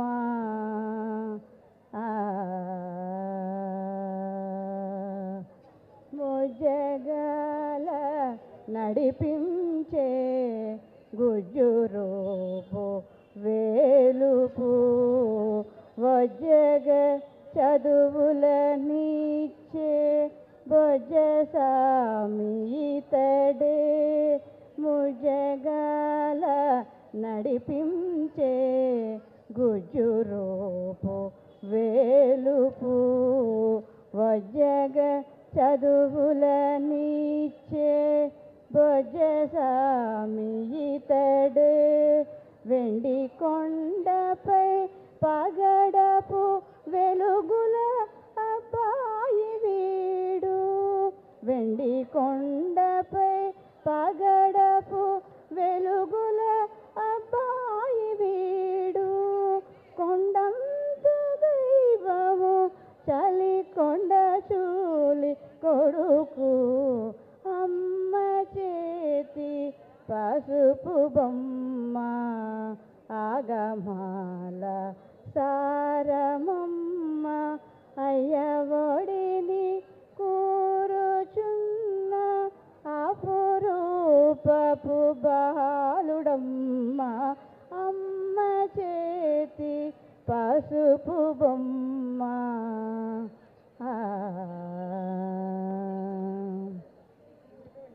పుష్టి తుష్టిని చునుమా బుద్ధి సిద్ధి విభుడు ఒంటి పంటి దేవరమా కంటి రేపహితడే పుష్టి తుష్టిని చునుమా బుద్ధి సిద్ధి విభుడు ఒంటి పంటి దేవరమా కంటి రేపహితడే వంకరలను దులుమాడును వంకర తుండము వాడు వంకరలను దులుమాడును వంకర తుండము వాడు వంక చందురుడు సుమమై వరనిన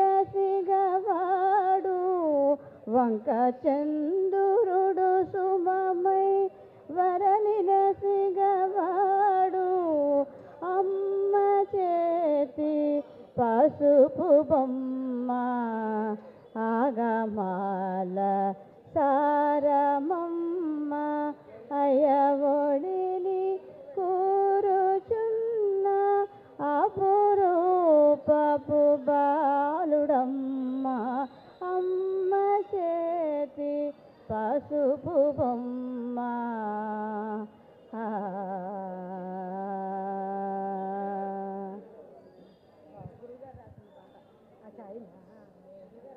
నమ శివాయ నటేశ్వరాయ నమ శివాయ నటేశ్వరాయ ఉమావరాయ నమో నమస్తే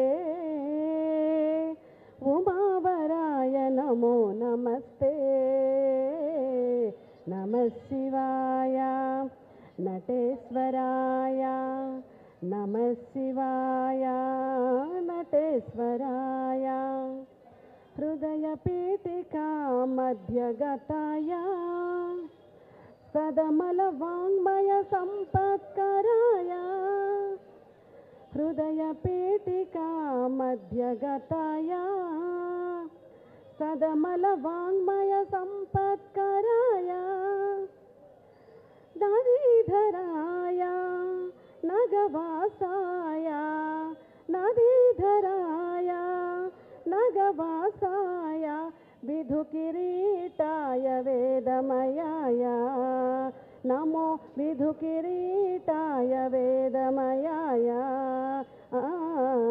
నమ శివాయ నటేశ్వరాయ నమ శివాయ నటేశ్వరాయ పశుపతయే శ్రీపతి వినుతాయ హసిత సిత శుభాంగాయ భవాయ పశుపతయే శ్రీపతి వినుతాయ హసిత సిత శుభాంగాయ భవాయ ప్రశాంతిదాయ పరాత్పరాయ ప్రశాంతిదాయ పరాత్పరాయ నమో నిశ